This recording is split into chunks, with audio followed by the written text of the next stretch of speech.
Touchdown, back on road. Counting money, man, you know how it goes. Hit the VIP and tell my bitch to strike a pose.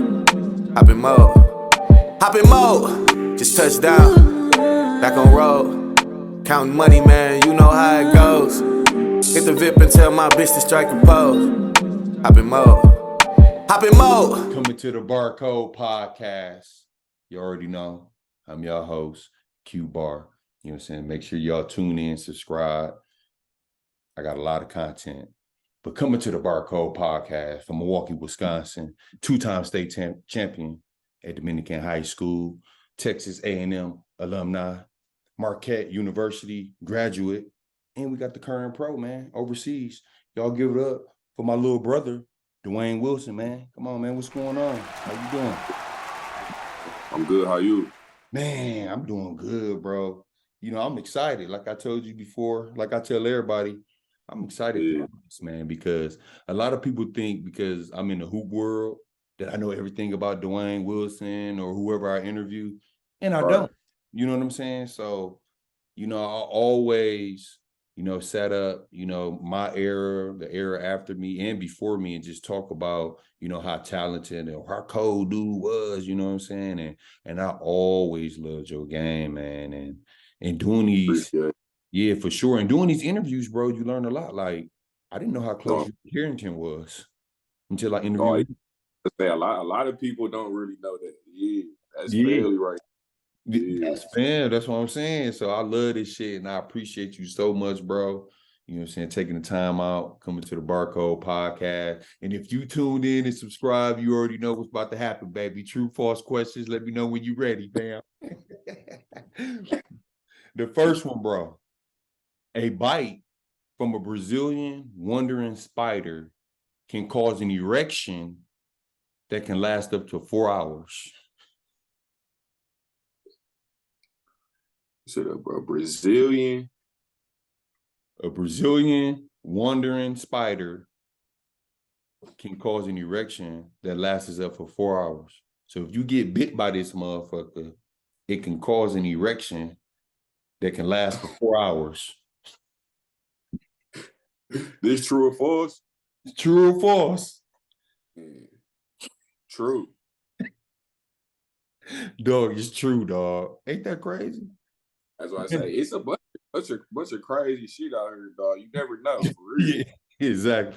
Hey, listen, I want to get bit by that motherfucking spider when I'm 75. You know what I'm saying? Oh, yeah. That worked. Perfect timing. Unreal. Perfect timing, bro. But that is true. Next one. Canada is the most educated country in the world. False. That's true. More than half of the residents have college degrees. Okay. I never knew that. That's what I'm saying, bro. That shit crazy. All right, couple more, little bro. Shaquille O'Neal fell out of a tree once, broke his arm because he was trying to imitate Spider-Man. True. That's true. You know, dude, a big, tall, silly. I just was watching his documentary on HBO Max. So you already got the cheat sheet. Yeah. Well, I got to think it back. Like, I was just watching this shit. Exactly. Last one, little bro. 2005, Milwaukee Vincent won a state title.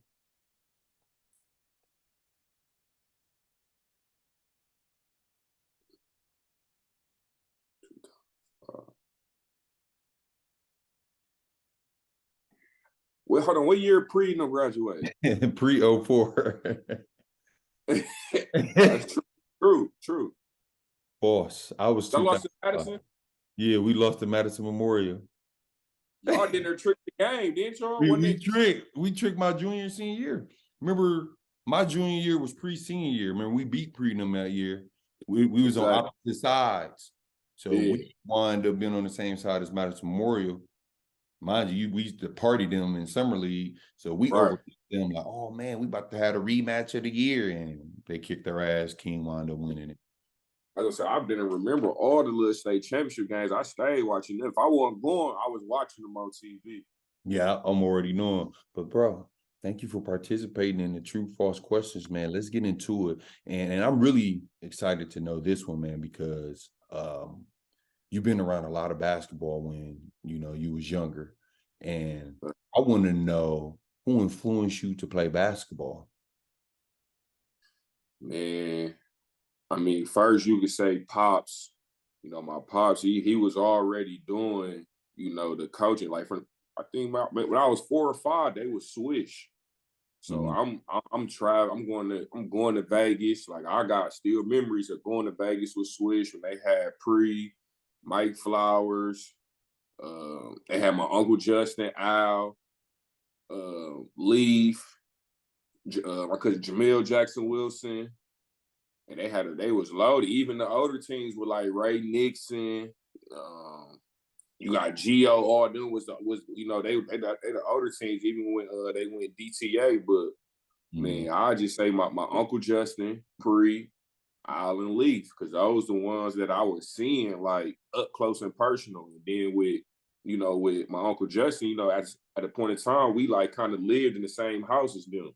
So I Mhm. was always there when Al, Leaf, and Dixon, all them come to spend the night. I'm right there getting on their nerves. They coming to the bench, let me wear your jersey. So I really say them five were just that group of Swish, them kids that played on Swish really influenced me to hoop, because I seen them going at it firsthand when I first started getting into, basketball.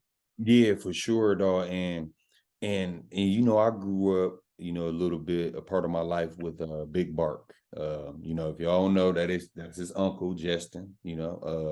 I was over there on 50th and Hampton, and I just remember back then, just like, I was in 8th grade. I'm like, this chubby motherfucker can hoop.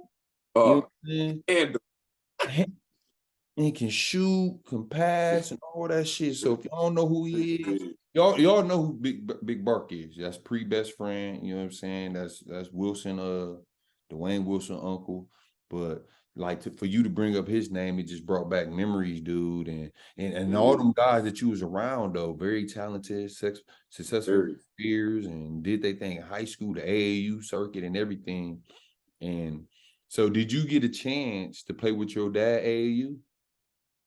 Yeah, I did. So I mean, not my first AAU team, but my first like we going to travel, like the real deal was with my pops. We was playground warriors. I was in 4th grade. The team was in 5th grade. Because before that, I was playing for Team Wisconsin Shooters. I was like that we stayed like in Wisconsin. Like we weren't going nowhere. And then I was just playing up. But then once it got real, like that's when he was like, okay, he can hoop. Like he really trying to hoop.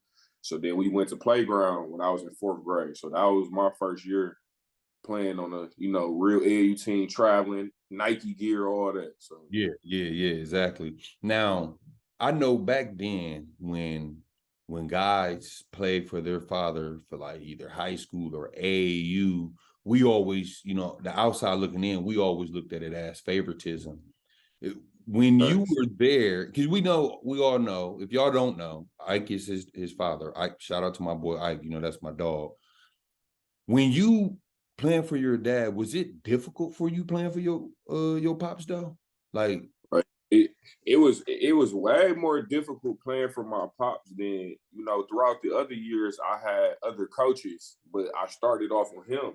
But just like you saying, when people first hear like, all right, he coaching his son, or he go run every play for his son. He doing this strictly for his son, but it really was he treated us all the same and was on me the most. mm, I get snatched up during the game. It was points. My auntie would come to the game like, stop yelling at him like that. But at the time, I don't really understand. With me coaching my son now, I see what he used to be on, because he can't. He got to hold me more accountable than any other kid. Because one little complaint from a parent, like he's showing favoritism or he didn't pull his son out when he do this, the whole team go fold.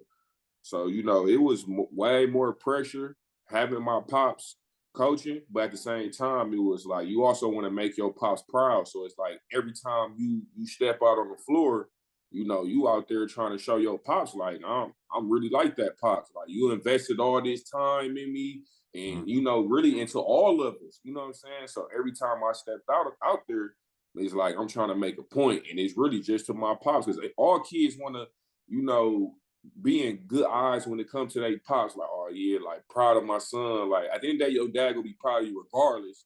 But we think as a kid, like if I, you know, be successful and I'm dominating or whatever it is, my pops gonna be happy and proud of me. So that was always, you know, my mindset on it. You know, I think it got its pros and its cons also, but you know, it can go hand in hand. Yeah. I always wanted to ask that, you know what I'm saying? Because I grew up and I've always felt like, you know, around my time when I was hooping, like, damn, like, dude starting his son and he ain't that good. But we all obviously know that you were talented, but I'm just using examples back Yeah, when I was hooping and shit. that's the thing. Do be a lot of that, and it be, you know, some parents be like, man, I want this for my son, or I want to control the situation. You know what I'm saying? Those situations usually don't work out because at the same time, if your son do become a talented high school player, he not gonna get recruited by you to go to college. So it's like, you know what I'm saying, you gotta eventually, even and then when you get to the high school level, you playing for a whole new coach. You know, so you gotta kind of, you know, you gotta get the best of both worlds. I feel like, cause I mean, at the end of the day, your dad, he know your body, he know how you move, he know your weaknesses, you know all your tendencies. So you know what I'm saying. That's why I felt like it was a pro for me. You know what I'm saying, because my pops knew how to put me in certain situations, and you know he knew that I wanted to hoop, so he put me in all the places that I need to go to college and further on the pro, all that. So Yeah, exactly. Now, how would you say now, how like during this time or even now, because you know you and your pops is tight, but explain like your relationship because Ike is a wonderful man, but explain like how tight and how you know your relationship basically. man, see with my pops, it was like basketball always was like our. I mean, you could not even peace, but you know, that's just something we both had love and interest for. You know what I'm saying? Like from the time I was 4 or 5 years old, I'm traveling, going to tournaments, and then when it was my time to hoop, like I mean, we've been blessed to do so much just off the strength of basketball. You know what I'm saying? My pop grew up on 8th and Locust. He ain't had none of this. So for him to make my life the way it is, you know what I'm saying? He did the best as a father. You know what I'm saying? So like to put his son in positions to go places he ain't never been. Like I mean, just 2 weeks ago, my pop was out here in Italy with me. You know what I'm saying? So that's something he ain't never seen before. But you know, that's something he probably dreamed of. And I'm, you know, so I got the chance to live out the dream because of the work, you know what I'm saying? He pushed me and he got me to where I'm at. But, you know, we got a great relationship. You know, I could talk to my pops about anything, especially like, you know, when it comes to like life.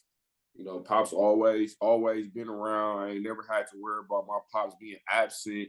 You know, I needed shoes, needed clothes, whatever it is, you know, pops came through.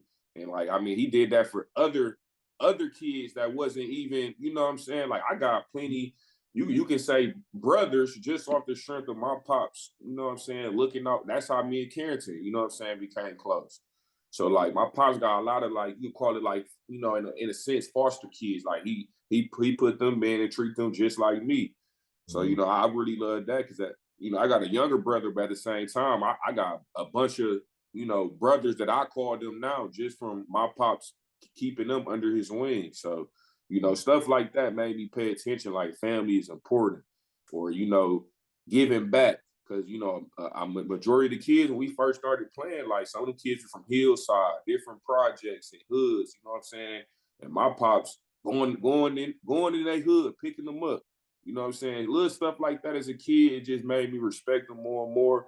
And I see like how much he done did for the community, even just you know working at the Boys and Girls Club. Like my pops is an honorable man, so it's just like you know that's somebody I can always say I looked up to him. You know, you know what I'm saying?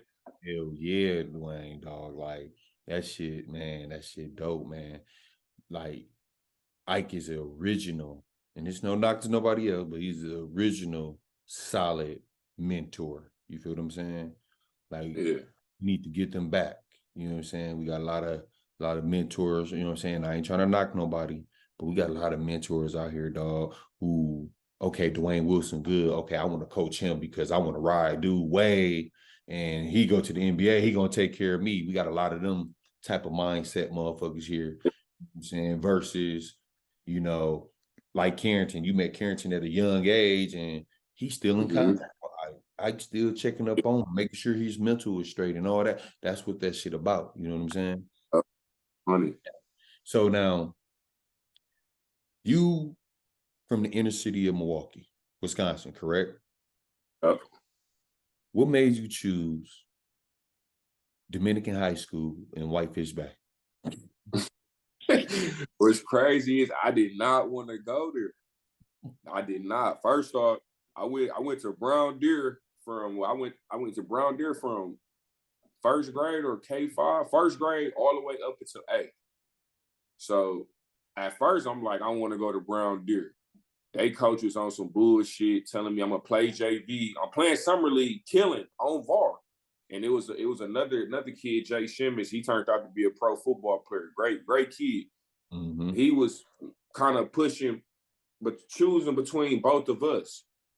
And, you know, I was already proven AAU scene. Everybody knew who I was. He like, I'm putting you on JV. We ain't going there. Yeah. So, you know, Wallershawn, I've been going to Dominican games since, man, 4th, 5th grade. Like, all the guards they done had come through there. Like, I've been knowing about Dominican, but it's like diverse school. You know, it's not. I mean, at a point, it's not too many black people. Mm-hmm. You got the dress code and all that type of stuff. So I really want to go to Tulsa East, King, Riverside, and Nicolay. So Nicolay, I played for their feeder program, all from 5th to 8th grade for the Nicolay junior nights. I played with them, and JP, like our AAU team, played with them. So I'm like, I'm gonna go to Nicolay. But you know, at the time, Coach Het was there, and they was winning, but not really too much. And then it was something about him leaving. So I'm like, nah. Then Tulsa East, I wanted to go to Tulsa East, but Haas left. That's where I really wanted to go because of Devin, Jerry, Al. You know, them 3 people I seen actually playing growing up. So it's like, I'm going to Tulsa East. I want to be like them. I want to be like Jay Smith. Because at that time, Jay Smith was, when I'm coming up, he really like the big homie. So you see Jay Smith getting top 10 in the country, Peach Jam, all this. I'm like, I'm trying to be like Jerry. Yeah. So I wanted to go to Tulsa East. So then they changed coaches. Pops was like, I don't really know too much about Arndorf, the new coach. That I don't know if he's still there, but he was there at that time. Mm-hmm. So Dominican just came up like, you know, they done had Kwame, Showtime, Jarrell, J.R. Blunt, like all these point guards. So I'm like, okay. So I go in there, I take the test. I failed the first test on purpose. Like I'm not trying to go here. Yeah. Wallershawn found another way for me to take the test again. So I didn't try to fail the next one, but I didn't think I passed it. But of course, you know, the test got through. So I'm going to Dominican. But at the time, you know, I mean, Wally necessarily didn't say I was going to start, but it was like, you know, I knew I would start as a freshman, you know, and we had Jamal Taylor, who was a sophomore, who was a top-ranked sophomore. Breon Jordan was a ranked sophomore. We had Mikhail Luter, who was a senior, who was, you know, highly known in Wisconsin. So, you know, we had a pretty good team. Yeah. So, you know, I ended up going to Dominican as bad as I didn't want to go there, but, you know, it worked out for the best for me. You know what I'm saying? So at the end, I'm kind of like, I'm glad I made that decision. You know, I ain't no telling how things would have been going to, you know, a different school. Like Wallershawn really gave me the keys as a freshman. So. Yeah. That's the crazy thing about this, man, is like how I went to Vincent. Like I wouldn't even, like Vince wouldn't even know my choices. That's the crazy part. Real? Yeah. Me and Ricky Franklin is supposed to go to Riverside. You know, me and Rick really tapped in, bro. Yeah. Yeah. So it's just crazy just hearing you say, like, nigga, I ain't want to go to no fucking Dominican. That's how it usually be. Yeah. That's that's exactly because I mean, and then King at the time, King was a powerhouse, but King had the class before me. They had so many guards go to King. So it was like, nah, King was out the picture, but like, you know, school wise, you know, outside off the court, you like, I want to go to NPS. Like, that's where all my guys go. That's where all the females at. You know what I'm saying? Yeah. Oh my Lord. I've been to the King and Vincent games and see how the game's cracking. Like, them are the type of games I'm trying to play in Dominican. You might not have a fan or two at the gym sometimes. Yeah. NPS, the game cracking. No bullshit, dog. You funny. Oh, yeah, that's how I be though. For real though. On the real. Yeah, but so with you being from the inner city, you go to Dominican. Do you feel like it was a culture shock for you though? Now you being around, like, even though you played for the junior night, so I'm pretty sure you seen. Yeah, it was most definitely a culture shock because at Brown Deer, you know, Brown Deer is, you know, predominantly white, but at a point in time, it got to the point where it was a lot of, you know, African American kids going to these Brown Deers and all these, you know, Tulsa East, like them areas, you know. So at Dominican, it's like basically if you black, you on a basketball team, and then it might be a few more, you know, black kids scattered throughout your grade, but they not from the inner city. Like they going back home to Whitefish Bay, good, you know, good big houses, and you know, we going out to the inner city 15, 20 minutes from the school. So it most definitely was a culture shock wearing a uniform every day. The curriculum was way harder from what I was doing at Brown Deer. Because it took me until maybe my sophomore year for my grades, really, like my grades weren't that good my freshman year because some of the classes I wasn't mentally prepared for. Like at Brown Deer, I was prepared for certain, you know, knowing that I was going to be taking pre-algebra and stuff like that. Dominican, you go straight to algebra. Ain't no pre-algebra, you know what I'm saying? So it's like the curriculum and everything is higher there. So, you know, freshman year most definitely was a culture shock off the court. I would say. Yeah, for sure. And shit, man, that's a big part of the reason why I should stay with my kind, you know what I'm saying? And if I knew what I knew back then, like I remember Haas was trying to get me to transfer to Tulsa East, and you know, me being young and you know, shallow, I was like, man, I ain't going to school with no white people. It's just a rap. Yeah. But that shit would have benefited the motherfucker, you know what I'm saying? But yeah, so and then Dominican was such a small school too. Like That's another I didn't like about it because it's like, bro, man, we was D4. That's like a Roman to maybe 200 kids. So it's like, I mean, it's cool because you ain't gotta worry about it at the same time, but you hear from your uncles and cousins, like big high schools. You wanna be in emotion, like what's going on? Like but Dominican was real small. You know, it was different, but it prepared me for college like no other though. yeah, So, I'm already knowing. Yeah, everybody there with the Dominican doing some things right now. You know what I'm saying? Yeah. So when you went, so being at Dominican though, with them being Division IV and the things you did in AAU, you know, being around all these top-notch guys, you know what I'm saying? Did you catch a lot of backlash, bro, going to Dominican? Like, you know what I'm saying? Like, do people feel like, oh, dude ain't that good? He went to Dominican. yeah, I would say a little bit, but not too much because the thing about Wallershine and bro is one of the best coaches. I mean, you can include if you could. I mean, just from Wisconsin City, whatever how you know categorize it, but bro wanted all the smoke. Like we playing King, whoever top in NPS at the time, we playing King, we playing Washington. We go play in the Al McGuire tournament. You know, wherever the smoke is at, he coming to it. My third game of my freshman year, we played King.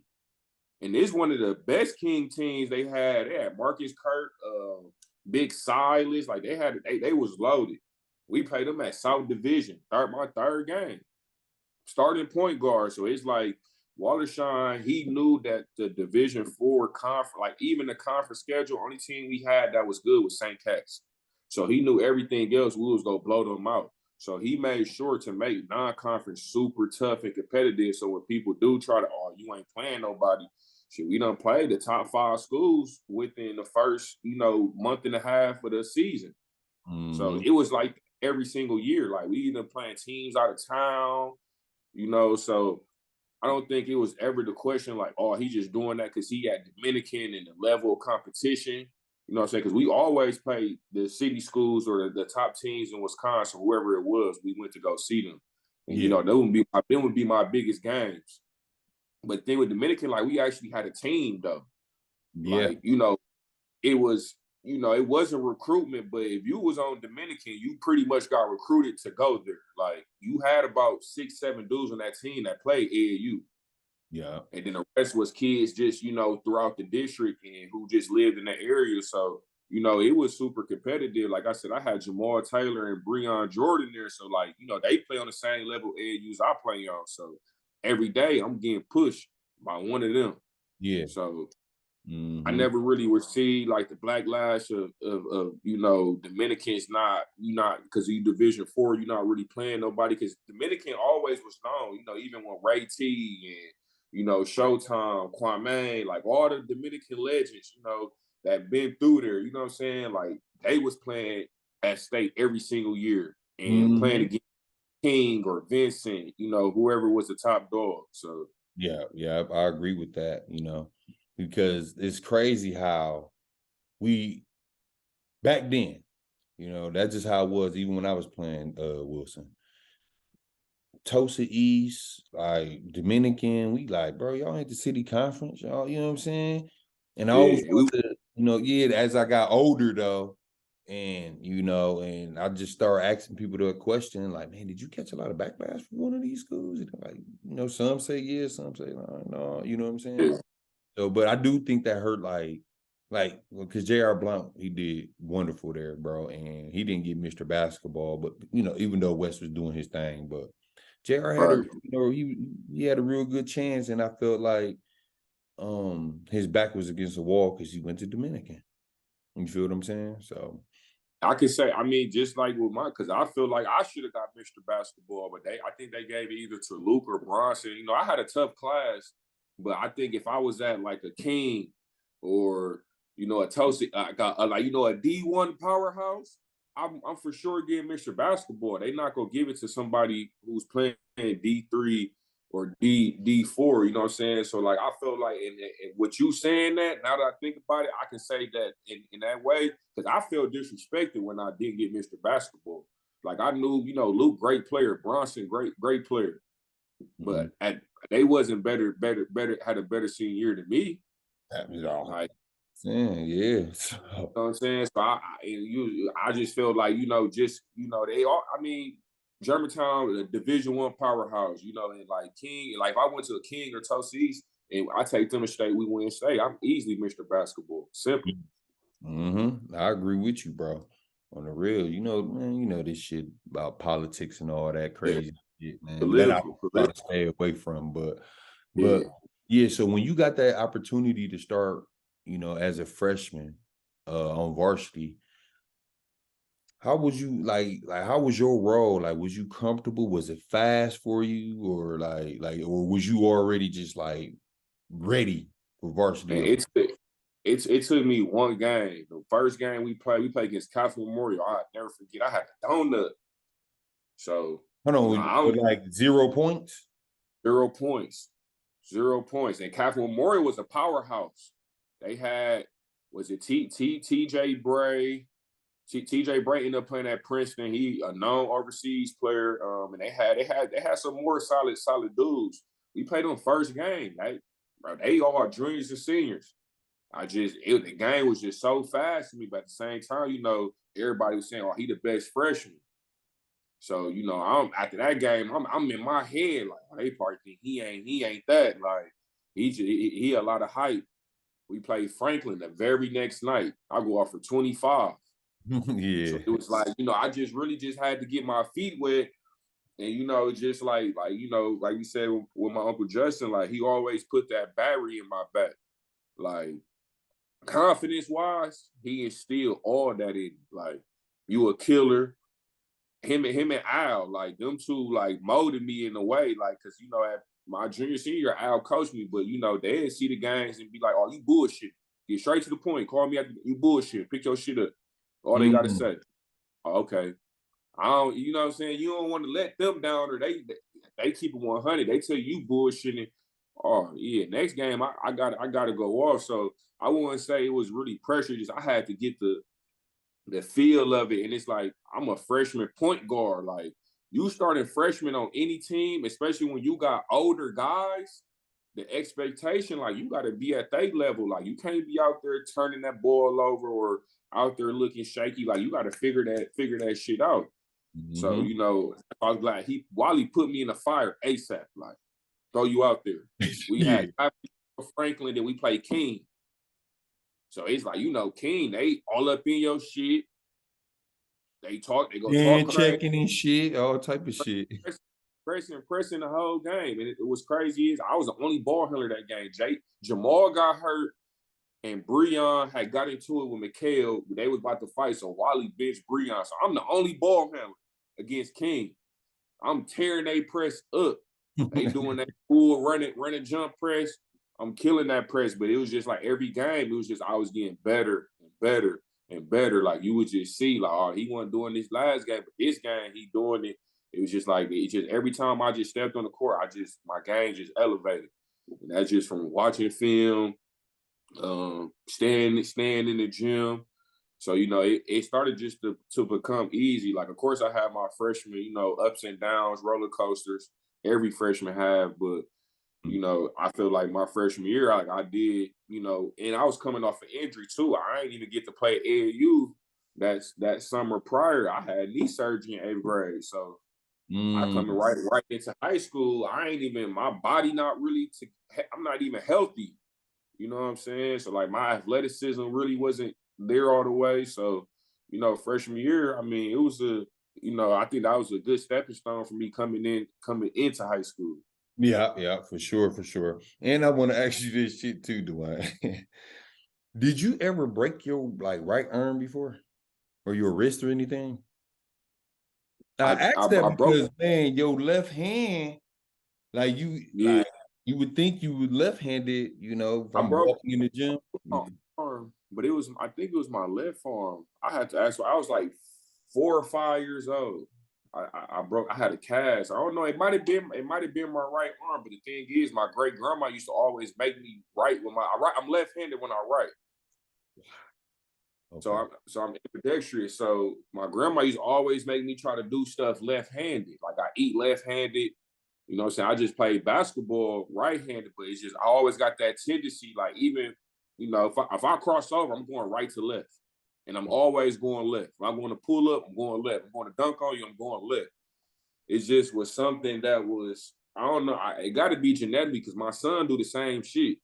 Yeah. So like, I don't know, maybe with my pops or another family member, but it's some genetic because he jump off his right leg and will go left. You know what I'm saying? But like that's just always something I just always did since I was younger. Because, you know, I did break my right wrist, when I was like in 6th or 7th grade too, though. So that was another time where I really had to use my left hand. So, you know, at that time, you know, as a kid, you always, whoever your parent is or your coach, they always, you need to work on your left hand. So I always worked on my left hand. It just became so natural. Like, I mean, I can throw passes. I can actually throw with my left hand. Yeah. But, you know what I'm saying? So that's just something I always just been able to do. Yeah, because, dude, I'm telling you, bro. I played on teams with you, played against you, watched you, and that left hand, I'm looking like, man, is this dude left-handed, man? Like, I know you shoot right, but you use your left so well. I had to ask that though. You know what I'm saying? Yeah. But freshman, sophomore year, did y'all get a chance to go upstate your freshman, sophomore year? My freshman year, we lost to St. Cat's at the sectional. That was my first time going against. We went against St. Cat's, and they had Steve McWhorter. He was like a top player in the state. He was going to Indiana State. He kicked my ass my freshman year, dog. That was one of them, like, dog, you ain't ready. Like, you know what I'm saying? You go against a senior, you a freshman, that's your matchup. he was tearing me up, but like, you know, that built that fire up in me. So it was like, all right, when it's my turn, it's over with. Like I see how he did me. So when I'm a junior, senior, and I'm going against whoever supposed to be a freshman top guard, you know what I'm saying? I'm gonna make sure I dog them out. But sophomore year, we lost to St. Cats again. We lost it. We always lose to them at the sectional. It's like the sectional final. It's like either one of the two go up states, either Dominican or St. Cats. So both years we lost to them in that game to go up state. So I ain't go up there until my junior year. Yeah, and that's what I want to get into. And because your junior year, so what year did you start playing with Diamond Stone? When did he arrive there? Junior year. At your junior year, okay. So junior year, you get Big Diamond Stone. Shit.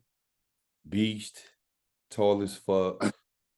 He actually, you know, a lot of people don't know this. You know, I know my shit, Wilson. He actually the second person in Wisconsin history, if I ain't mistaken. Yeah, he actually is number 2 to win 4 state titles in a row. The first, you know who the first is? Ooh. I'm asking, you don't know? Nope, I don't know. 2005, Ryan Tillman. He went to Randolph. He was the first. Remember. That's a big fella, right? University of Green Bay, Wisconsin. Yeah. Yeah, he's the first person in state of Wisconsin history to win 4 state titles in a row. You know, and he was on bar starter and stuff. But you know, I'm asking you that. So now y'all lose, y'all fall short freshman, sophomore year. But now you get Diamond Stone. Now you got Diamond Stone. You know what I'm saying? It ain't no, to me, it ain't no Batman and Robin. It's Batman, Superman. Yeah, that's exactly what it was from the first time he stepped on that court, and I seen what he can do. I'm like, oh yeah, ain't nobody gonna be able to stop me in Diamond. It's over with. Like me and him had games. We'll go for 35-35 like a piece. So it's like it wasn't no sidekick. Like we both like. I mean, he'd go off. I'm gonna go off. You know what I'm saying? Or one of us having a slow game, somebody will pick up the slack. But man, that team my junior year was the best team I was on. Like Jamal was a senior, Breon was a senior. We had another 6'8", 6'9" guy. Like we was actually big throughout, like all throughout. And Diamond was the only youngin. Everybody else was juniors and seniors. So we running through everybody. We lost one game that year. We lost to Germantown. It was 27-1. And they caught, if we would have played Germantown later on in that year, when Diamond played them in second game. Like, look, they had Luke Fisher. So at the same time, again, that's a junior versus freshman. Luke done been here before. So Diamond, you know, this is first time in one of them environments. He ain't used to all this freshman. He already got the number 1 name. So, you know, everybody booing him. You know, that was a lot. You know, but if we would have seen them later on, we for sure would have beat them. But that was my best year when we lost one game. So we was running through everybody. Like even when we got to state, like we knew like once it's either whoever win the Dominican versus St. Cat's game win the state. That's just how it went. Yeah, exactly. Now, as far like on the outside looking in, Wilson, you seem like you're a real cool, laid back, humble type of dude. You know, you go through what you went through. Now you a junior though, but then you got another top player coming in, Diamond Stone. Did y'all egos clash? No, it never really clashed. It was more of like a big bro, little bro relationship with it. Like at the time, I'm a highly ranked player, but you know, it's different from being 40th in the country and number 1 in the country. But you know, it was more of like I kept him with me, like wherever you know what I'm saying? If I go on a visit, he coming with me on visits. We doing everything together. Like he staying at my crib. I'm picking him up for practice. So I just kept him with me. So we had a real like bond and relationship. You know, if he do something in school, you bullshitting, bro. And he go listen to me because, you know, at the same time, I built that relationship with him. So it's like, you know, oh yeah, big bro, you know what I'm saying? Like he going right. I'm getting all these schools too, but I mean, he getting bigger schools, but at the same time, we both going to college. and he know my level of talent. So he like, I'm gonna listen to big bro. You know what I'm saying? Because he 2 years older than me. He done seen stuff I ain't seen yet. So it never was on some egos would clash. Like, you know, it'd be times where he like, give me the ball, you know what I'm saying? But it'd be like, okay, I got you. But it was never like, because we really was guys. And I really wanted to see him eat, and he wanted to see me eat. So, you know, it worked out perfectly between us, because, you know, just with that relationship, and, you know, I knew him prior to that, you know what I'm saying? So, you know, the respect was already there. I feel like when the respect there, you both know that y'all both grinding, you're hard workers, no egos will really would clash like that. Yeah, and that's good, dog. Man, y'all motherfuckers just killing. Just explain that that first moment, bro. Just going upstate, because you know I've been upstate. You know what I'm saying? Yeah. Like, you know, before even the basketball shit though. Like just being in the hotels with your guys, and then you know, I'm a little older than you. I know we used to have to take pictures and like explain that whole moment, you know, your first time being up, you know, going upstate with Dominican. The shit was dope because Dominican, they ain't been to state. I forgot how many years it was, but it was a stretch. So, you know, they doing a parade at school, you know what I'm saying? Before you take off, it's a whole thing, you know, in the gym where they, you know, they celebrated y'all going to state, the whole team coming up state. So, you know, it's a real big deal. The game's on TV.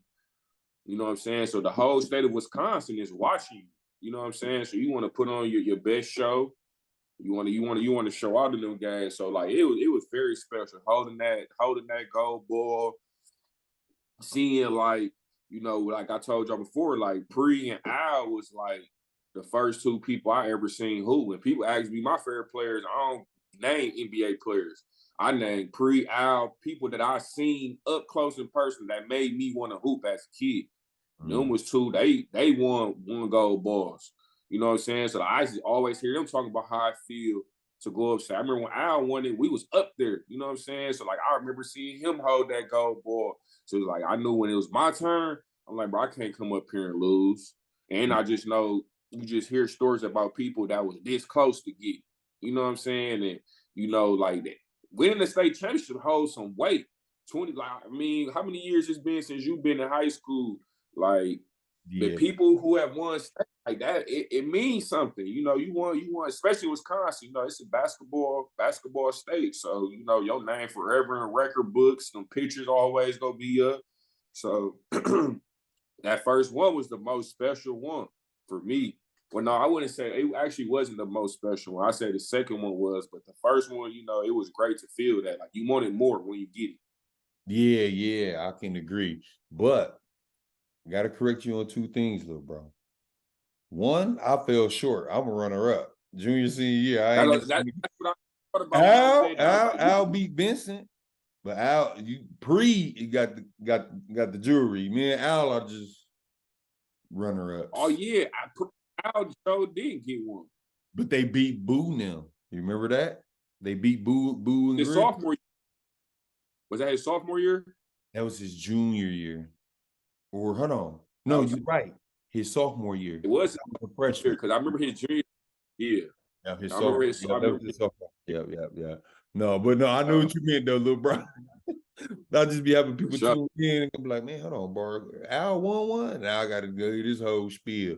But I knew what you was talking about, little bro. So junior year, that one felt good. Now I feel like a little weight off your shoulder. You know what I'm saying? Senior year come. This is it. Once you done with high school, you moving on. You know what I'm saying? You get Yeah. But before we get into, you know, your state run and everything, around like so junior year, what all accolades did you get?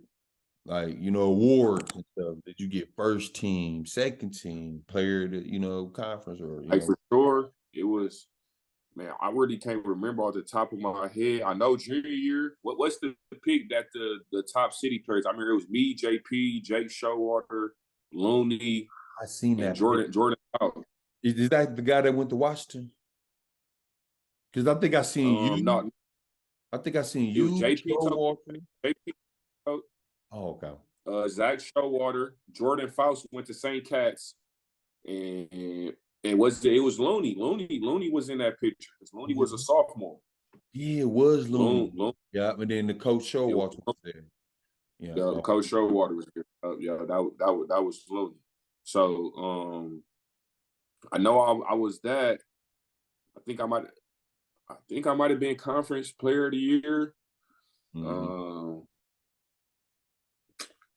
don't really know. I probably had to look up some of that stuff though, because I know my junior year that was a big year for me though. So I'm sure I had a lot of accolades like outside of just winning state. So, you know what I'm saying, like personal accolades. I know I for sure had some my junior year, because I was like, that was one of my best years. You know, I really set myself apart my junior year though too though.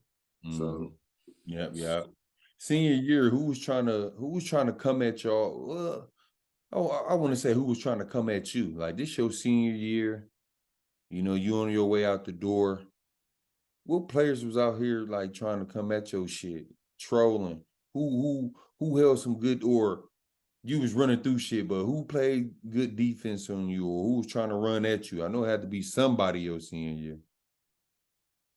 My senior year matchups. So we played Vincent D. Burden. We played D. Burden. That was like the premier game. Like everybody, me and D. Burden, two different positions, but you know, we both was going to both committed to Marquette. We highly ranked in the country, 1 and 2 players in the state. So, you know, and then, you know, most of the kids at Vincent, them dudes I grew up with, they either play AAU with me, or, you know, just around the neighborhood, or you just see them around. So, you know, they talking crazy. Like, it's always, them city schools think they tougher than suburban schools. They think it's just sweet. And I'm like, bro, end of the day, like, y'all niggas know I'm not sweet. I go for 40 on y'all. Like, I ain't ducking no smoke. Yeah. Like well, I'm ready. So that game was circled. The person that the toughest battle that was running at me was Bronson. That game we played at Concordia for the Wish Sports, that little winter tournament. Like me and him played. It's always a debate because you know he was a point guard too. So it's always people up north say Bronson better. Everybody from the city, I'm better. So, you know, and he was going to Wisconsin. So that was the Marquette versus Wisconsin recruit game. So, like, we got two different games. He more pass first. He throwing dimes, this, that, and the third. I'm dunking, threes, all flashy, all that type of stuff. But we ended up losing by like one or 2 points. But I remember that game, me and him just going bucket for bucket. So, like, as far as, like, somebody that went at me, I say him and D. Burden. And then under me was little Lamonte Bearden at Germantown. So Monte was, you know, kind of like Monte, even though Monte a year younger, it was kind of like, you know, it's me, then it's Monte. As soon as I leave, Monte up next.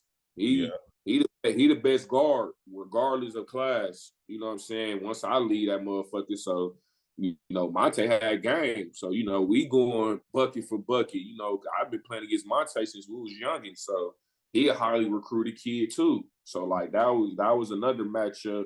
But outside them 3 matchups, I would say, like, I mean, you know, you got them little schools that, you know, they got dudes just, I couldn't even, matter of fact, his name, Jadadi Benson, he went to university school. He actually was decent AAU, but he was more just a defender. Get up in you. He was athletic. He was like one of them dudes my senior year. I'm like, dog, dude really can play defense. Like, he really out here trying to lock me up for real.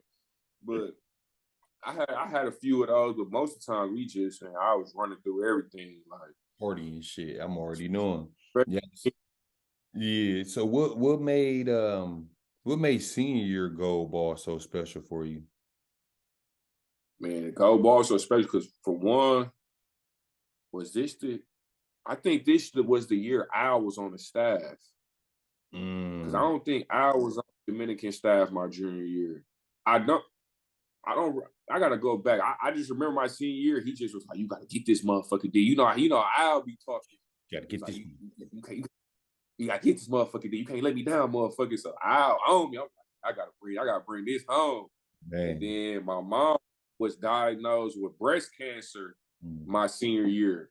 So she couldn't come. She was in the hospital. Like she had the surgery the week we was going upstate. So I was staying with some of my one of my classmates that played on the team. I stayed out with his people and I went upstate. So that's different not having moms at the game. Like every big accomplishment, mom's been there. So, I back my mom, I'm like, oh yeah, I gotta bring this home for mom. So, that was like that second one was more special than the first one, just off the fact with my mom, and then that's how I left my mark at Dominican. You know what I'm saying? Like I left out, like it's heartbreaking. I don't know the feeling, but I'm sure it's heartbreaking as a senior. You get to the championship and you lose. So it's like I ain't want to experience that at the same time, and then just it was for me that wanted it, but also my mom, Al wanted me to get one, and just like even my uncle, he ain't never got the chance to go upstate and experience that. So I'm like, shit, he living through me with this shit. So that's why I say the second one. And I was committed to Marquette too, though. So that's really my my going away party. Like this time I'm leaving high school basketball, finna go to the collegiate level. And when did you commit with Marquette?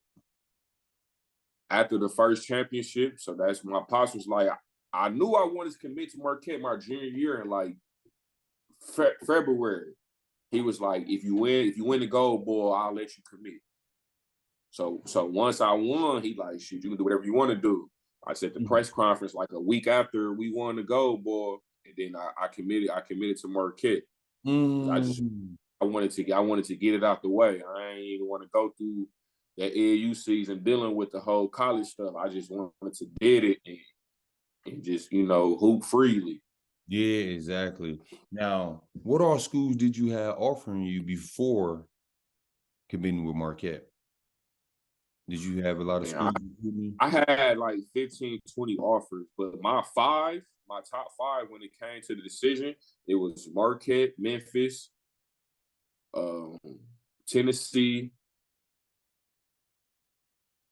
Virginia Tech,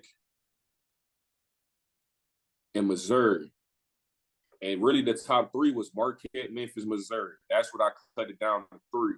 Them was the three schools that I was like, and I felt like I really didn't get my chance to blow I was known on the AAU scene, but that when I committed to Marquette, that was my best year at AAU.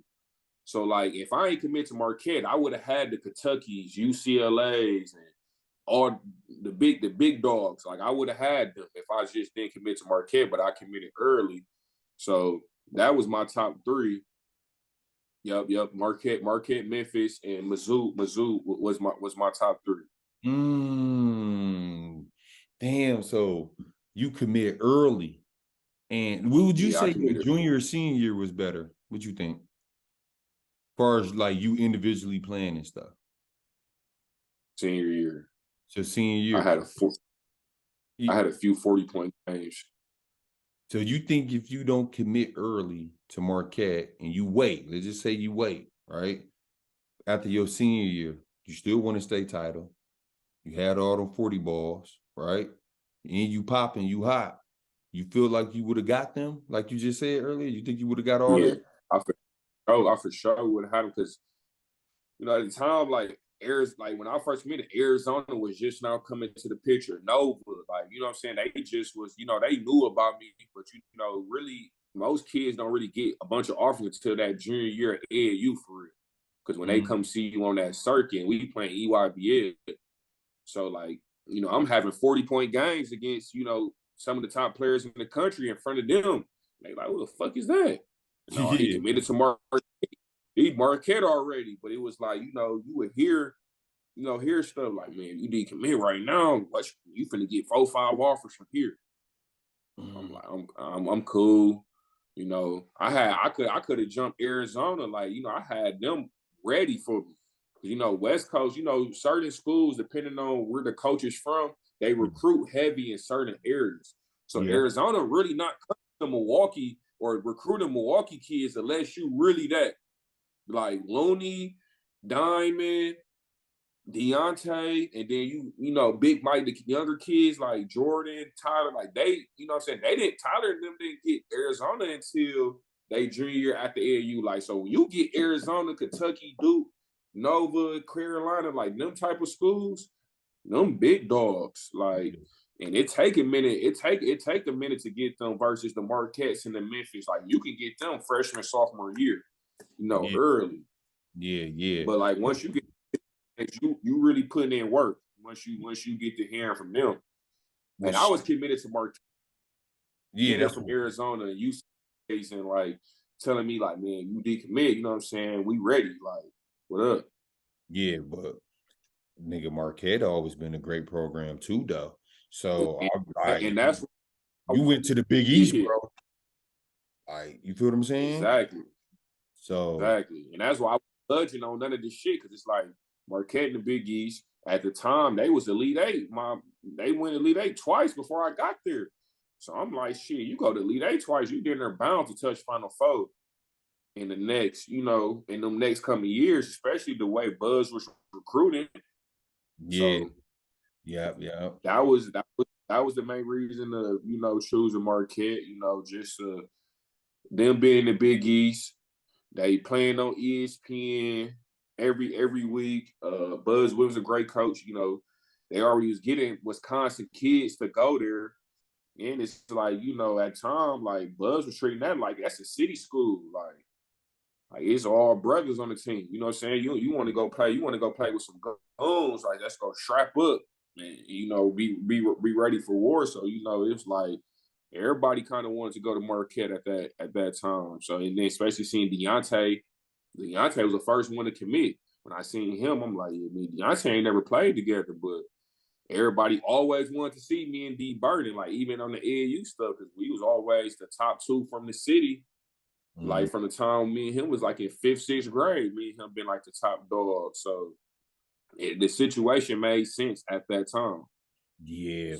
Y'all had the city geek like a motherfucker, bro. We like, nigga, Duane, motherfucking Deontay, like, oh, this a party. And yeah. Jamil. We had 3. Marquette ain't never had 3 Milwaukee dudes on a team at once. Bice was the last dude from Milwaukee on Marquette.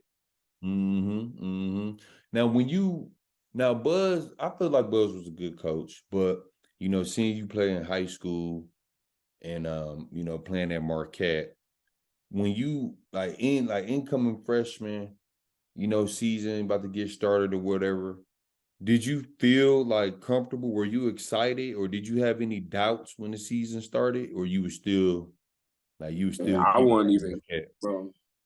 I wasn't comfortable. I wasn't happy. None of that at Marquette my freshman year, bro. Because it was where I fucked up at is I always tell kids, like, when you get recruited by these schools, pay attention to the roster. I ain't really look at what year Derek Wilson was. I'm thinking, they got Junior Caduga. He is senior. I'm not even worried. They didn't really think about, Derek Wilson. You know what I'm saying? So I'm thinking when Junior left, it's open. I'm right like high school was. I'm going to get the keys. Of course you got to work for it. It ain't going to just be here, this show. But, college is a different game. The speed, the physicality, and, Buzz was a different coach.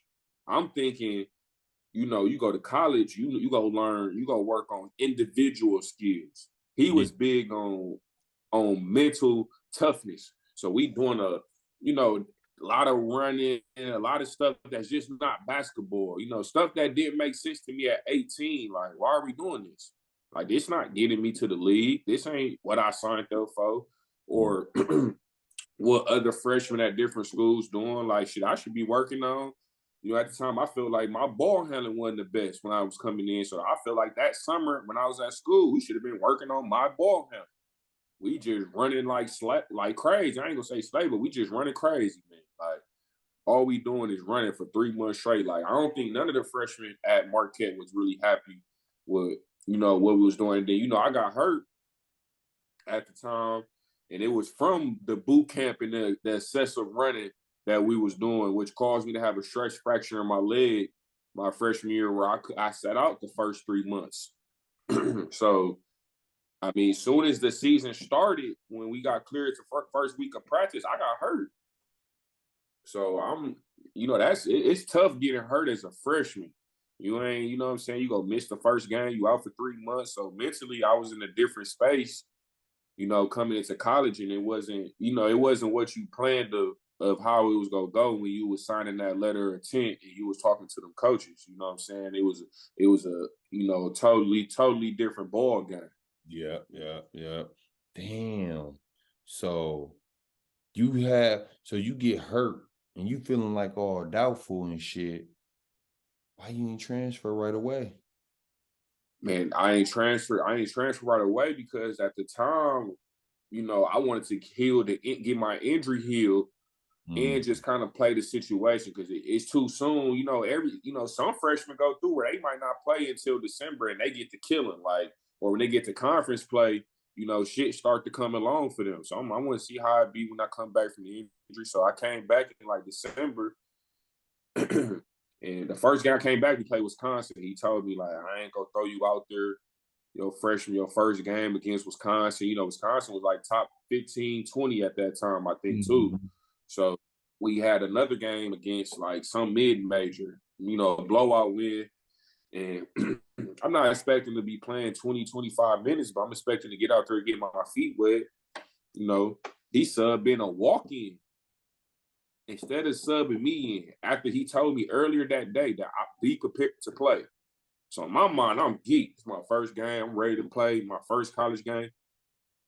My name may get called off the bench. I'm confused. Like, why would you tell me? You could have just sat me down like the Wisconsin game, like you told me. Like, I'm not gonna play. I'm just letting you know. Communication, being upfront, being honest. He ain't tell me none of that, so I got a problem. I text Coach Chu, Isaac Chu, the assistant. I'm like, what's going on? Like, why didn't I play? Why would you tell him I'm gonna play? He like, yeah, Buzz want to meet with you tomorrow morning. So I go in the meeting. I'm thinking we finna talk about what happened. Boom, he slapped a paper down, transfer papers. He like, yeah, I'm advising you the transfer. I'm like, what? Like, I ain't saying shit about transfer. Like, mind you, we just played last night. He putting the transfer papers on the table. I'm like, man, I'm getting emotional. I'm like, I need to talk to my family. I'm confused. I'm 18. I'm, you know what I'm saying? I don't know what you trying to trick me into doing something. I don't know. I'm like, man, I need to talk to my family. So I go to my room. I call my mama, my dad, and my auntie. And, Pops, he hot head. So mom's like, you don't go. Me and my auntie go. And so we go to the meeting. This man got totally different energy. No, I don't want Duane to transfer. I love Duane. Playing the whole mind game, bro. And I'm like, bro, this man really just sat here and told me to transfer. I go get my people. Now it's you don't want me to transfer. You love me. You made a promise to my parents of this and that. And I'm like, bro, this man really lying. Like, yeah. That's when I learned, okay, man, this a different business. This is a, you know what I'm saying? You gotta educate yourself. Cause first off, as being a black man, like they think we less educated, we not aware of, certain stuff outside of what goes on in our neighborhoods. You know what I'm saying? When you get into the real world where it's paperwork and you got to use these proper words, I'm lost into what's going on. He had a whole different manner with my people, so I'm just confused. Like, oh, this dude crazy. Like, what the fuck you on? So I end up staying, and the reason I didn't transfer because no schools we called Arizona, Michigan State, like basically all the schools that wanted to recruit me, we called them. Like, we don't have no scholarships until basically when school is over with. And I'm like, shit, my people can't pay for me for no semester, just to go somewhere. And so we was like, we just go wait to the end of the season, see how it goes. So I end up red shirt. And that was like one of the best decisions of my life. Like, not wasting that year, getting that year back. I ain't do nothing but lift weights, worked out, practice, but I still was bumping heads with Buzz. Like, bro was a completely different person than that recruited me. You know what I'm saying? Like, bro told me, like, I'd never live up to the hype face to face. Like, all those little YouTube highlights, not shit. You like, bro, really telling me this. And hearing that from a person who was just in my auntie house promising my grandmama, my mama, my dad, my auntie, my uncle that he'd take care of me or get me here and this and that. And you talking to me like this. And it's like the coach, the assistant coach will try to say he's just doing that to push you. But I'm like, we don't have that relationship. I don't know dude like that to be talking to me like that. Like where I come from, I'm like, what you want? Like, who you talking to like that? Like, that's how you talk to your players. And I mean, that ain't, you know, and I feel like it might work for certain kids, but being from Milwaukee, and it's like at that time when I'm coming out of high school, I'm not thinking of being in college that long. So I'm not on that. Buzz was on some wait for your turn. He did the same thing from Jamel McKay. I'm not gonna speak on Jamel McKay's situation, but it was some bullshit that went on with what led him to leave in Marquette. So Buzz was really be on some shit where he'd make you wait until you a junior, senior year. And then he'll love you and give you all the keys to the program and all that. And I wasn't with that. Like, you know, I'm thinking, man, I'm 2 and done at the most when I'm coming out of high school. That's how I'm thinking. And I'm thinking at Marquette, I can do that with the teams with the team we had and the way they was hooping. So, you know, I had a different start to my freshman year. Damn. So, you know, at the end, you know, Buzz left. So, you know, when Wojo came in, that's why I didn't transfer again, because then I was like, if I transfer, I just sat out this year. I'm gonna have to sit out a whole nother year. So then it's like, I'm thinking in my head, I'm gonna get lost in the shuffle. Like, you can't sit out 2 years and then, right, they gonna forget all about you. And mentally, like, I mean, who knows? It maybe could have worked, but I didn't want to take that risk of going somewhere else and then having to sit out another year, 2 years in a row. Like, I'm not doing that. I'm gonna just, you know, figure this shit out and, you know, make it work for what it do. I agree with that. Damn, man, see, your freshman year at Dominican, you got through in the fire on some, you starting, figure this out. Right. You get through in the fire at Marquette, and, you know, like, I'm just imagine me being 18 and the motherfucker I signed with my junior year, you know, slapping transfer papers. You know me, I was a hothead back then. I ain't no telling how I would have been. You know what I'm saying? But for you to, you know, stick with it, you know, stay positive and use that red shirt year to get better, ball handling, shooting, hitting weights and shit. Basically, just staying focused. And I'm glad you did that. These kids need to hear this story. And think about not like today's age. A kid would have left. He would have left. Yeah, would have left. He would have left ASAP. So you thugged it out. You know, Wojo coming there. You know, how you went through that with Buzz. He leaves, but now you got Wojo. Are you like on pins and needles trying to have that relationship with Wojo? Like, explain like what it was when he first walked in. When he first walked in, I'm super distant. My trust is I don't trust none of these coaches. You know what I'm saying? And you know, Wojo came in with the quote unquote, he coming from Duke, Coach K. He coached Kyrie. He was on the USA coaching staff with Bron, Kobe, D-Wade, CP. So it's kind of like, okay, his credentials, he's stamped, he valid. He know what it takes to, you know, he played he coached Jay Williams. He coached he was assistant coach to all these great guards that's at the level I want to go to. So I'm like, this might be a great fit. And he kind of knew that, like, you know, coaches come in, he see the talent he got. He knows, like, okay, I got Duane, D. Burden, Juwan Johnson. You know, them are the future. So, like, he really was pressed on, you know, making this a priority. And, you know, he was always reaching out. My first year, we was real close. Like, he basically took me under his wing. Like, he would text and call me every single day. And, you know, and he basically, like, kind of gave me the keys going into my redshirt freshman year. And I was like, that was my best year. I was all rookie team, Big East. I led Big East freshmen in scoring, like all of them in scoring. Isaiah Whitehead, he was a second round draft pick. The Big East had a pretty good rookie team. And I averaging 12 points, had a 30-point games, few 25-point games and stuff like that. So, with Wojo, I was on pins and needles, but he kind of like built that relationship with me and built that confidence of that scoring mentality. Like, cause I always wanted to be a point guard. Like, but he was like, man, he was like, that dude, we play with combo, 3 guards. You know what I'm saying? If you can score, go get your shit off. You know what I'm saying? If you facilitate, but we just not finna say you just a point guard and we need you to score. And that's exactly what I did my freshman year.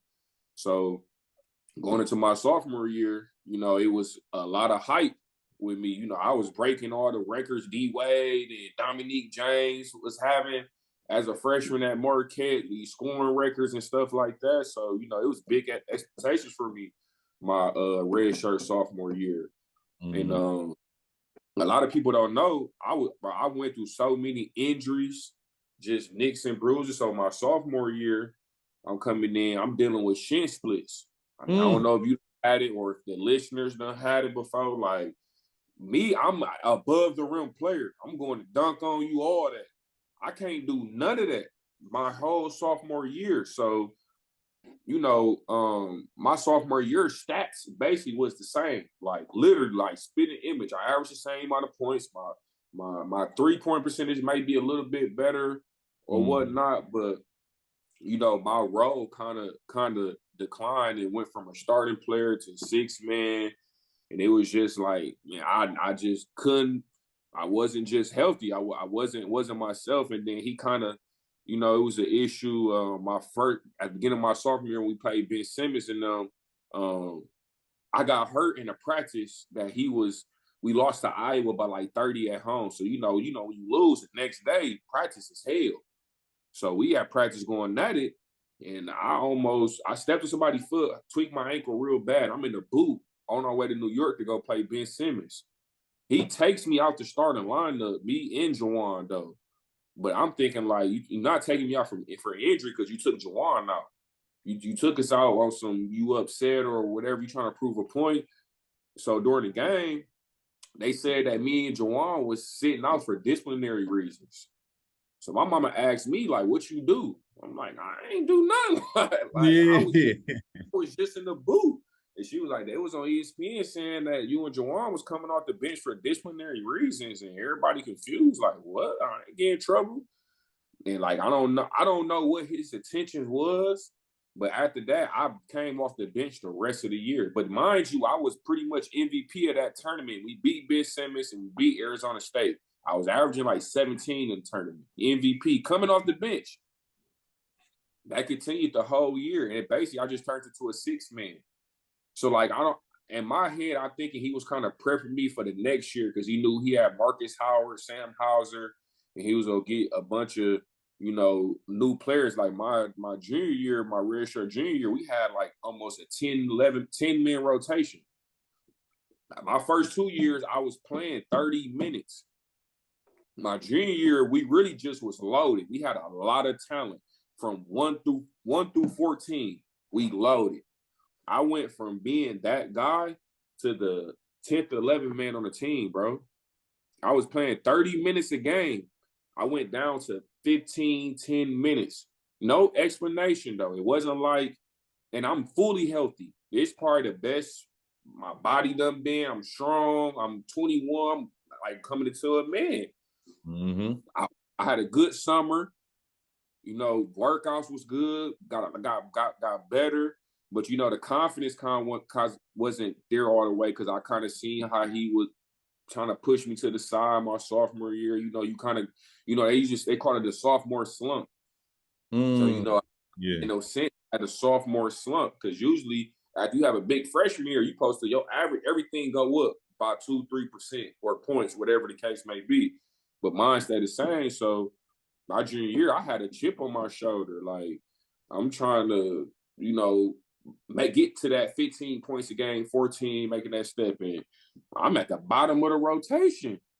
What? And I'm not and I'm still one of the best scorers on the team, but it was like basketball is confidence. If this ain't right, or you don't feel that your coach believe in you, you'll get out there and get to playing like a robot. Instead of if you got a handle and do all this, you'll get out there and forget you can do that. Yeah. So it got to the point where I didn't have no confidence, and it was like the only way that I was gonna get on the floor is if I played D. And this is what I loved about the situation, because I never played defense in my life. I never been a defender until then. And that because it was, man, you want to sit on this bench and have your people coming to the game, everybody like coming to the game. They like, this dude he don't even play. So I just took upon that role. Like, I'm gonna be the defender, like the Draymond of the team. I led the team in charges that year.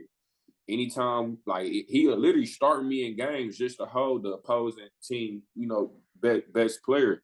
But at the same time, it's like, bro, it's just like our relationship just deteriorated, bro. Like he went from freshman year, he calling and texting me every day. My junior year, that man will walk past me. We'll be in the same building. He wouldn't even speak to me. Wow. So like, to like a teaching point for like kids or whoever watching, like you really like, man, it's a business. If you know what I'm saying, not saying I ain't do what I was supposed to do at Marquette. I was doing everything, but injuries, a lot of stuff come into play. These coaches go get somebody else, and you can get lost in that shuffle. But at the same time, you got to stay solid. Like throughout that whole time, when my minutes decreased, I never had a bad attitude. We in the games, if I'm on the bench, I'm the one on the bench celebrating the most. Like I'm out there doing it. So then when I do get in the game, the energy reciprocate. Like I'm locking up. I have big games here and there, but at the same time, I wasn't happy. Like I thought about quitting basketball my red shirt junior year, because it got to the point where like, bro, I'm just sitting on this bench. Like Cuba, I'm not touching the floor. I don't know if you even remember. Like it got to the point I told our people stop coming to the games. Damn. Because it was like I don't know if I'm gonna play today. And I remember it was like in December, we played one of these knockout teams. I barely played. After the game, I said to my mama and my dad, like, and I'm done hooping. I just wanna, because I was a senior in the classroom, but on the court I had another year. I'm like, I don't really want to play basketball no more. I'm cool. Like, I just want to get my degree. I figure that shit out. And I remember my grandpa, my uncle called me like, you ain't quitting. And that, like, how that's gonna look when Kobe get that age, Kobe gonna be like, my daddy was a quitter. So I'm like, man, I got a son too. I had a son when I was 19. Mm-hmm. So, at that time, I got a full responsibility. So it's like, I can't, that don't look good on my resume and just on his part of knowing that my daddy was a quitter. So I thugged it out. I ended up having some big games, but I wasn't the player that I was. Like mentally, I wasn't there. Like I was depressed, going through all types of stuff. I hated basketball at that time. I didn't want to hoop, none of that. Mm-hmm. So I ended up, I ended up leaving my red shirt junior. I graduated and then I left to go to Texas A&M.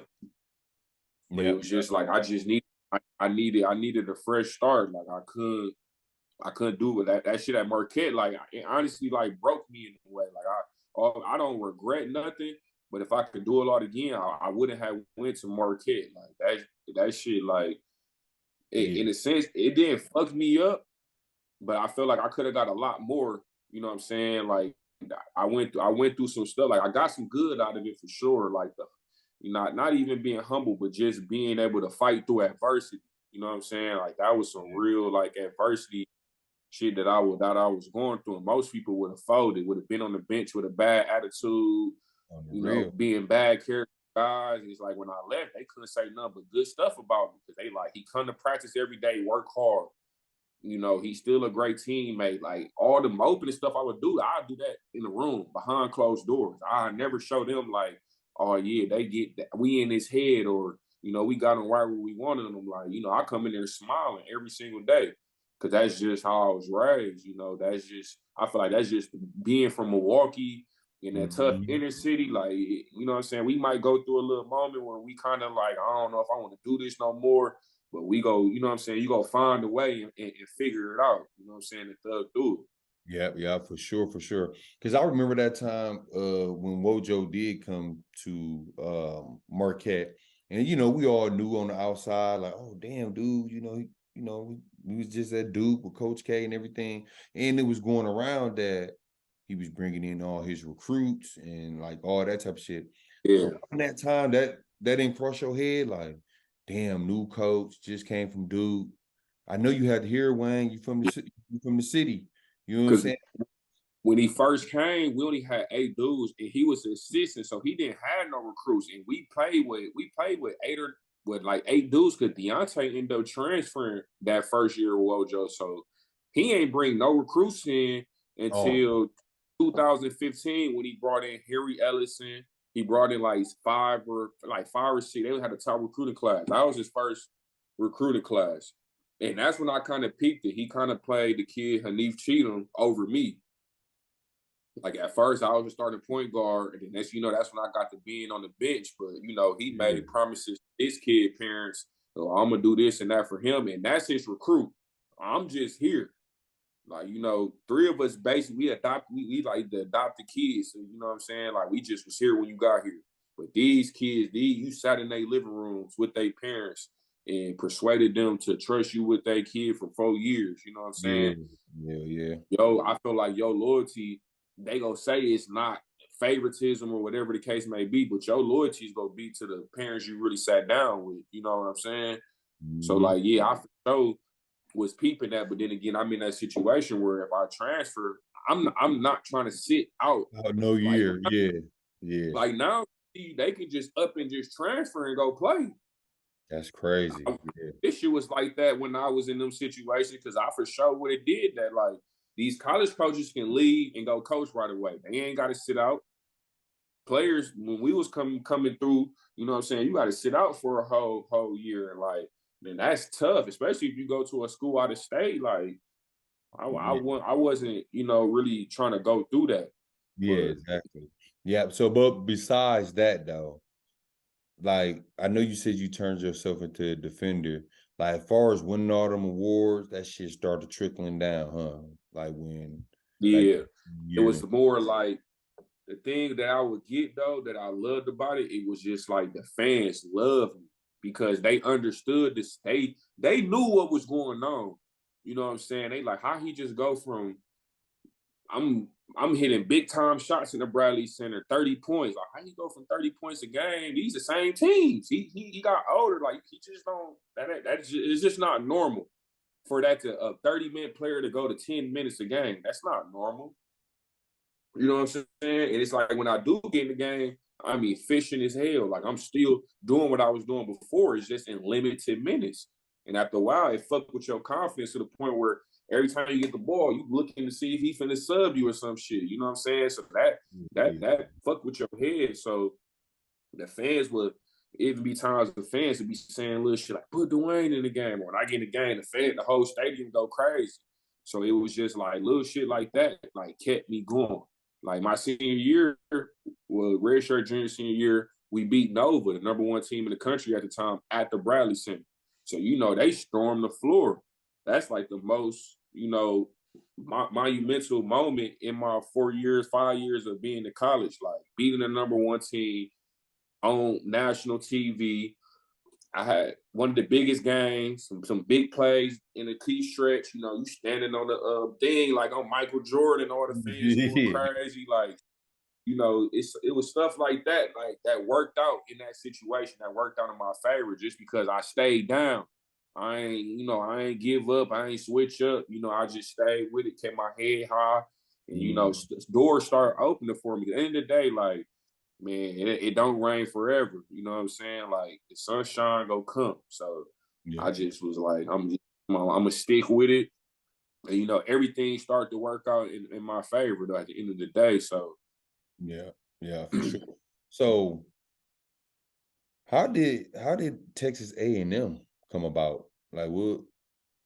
Like how did yeah, that come so about? You had to make some phone I was calls. saying Isaac Chu, he was the assistant at Marquette when I got there. He was the main recruit for me at Marquette.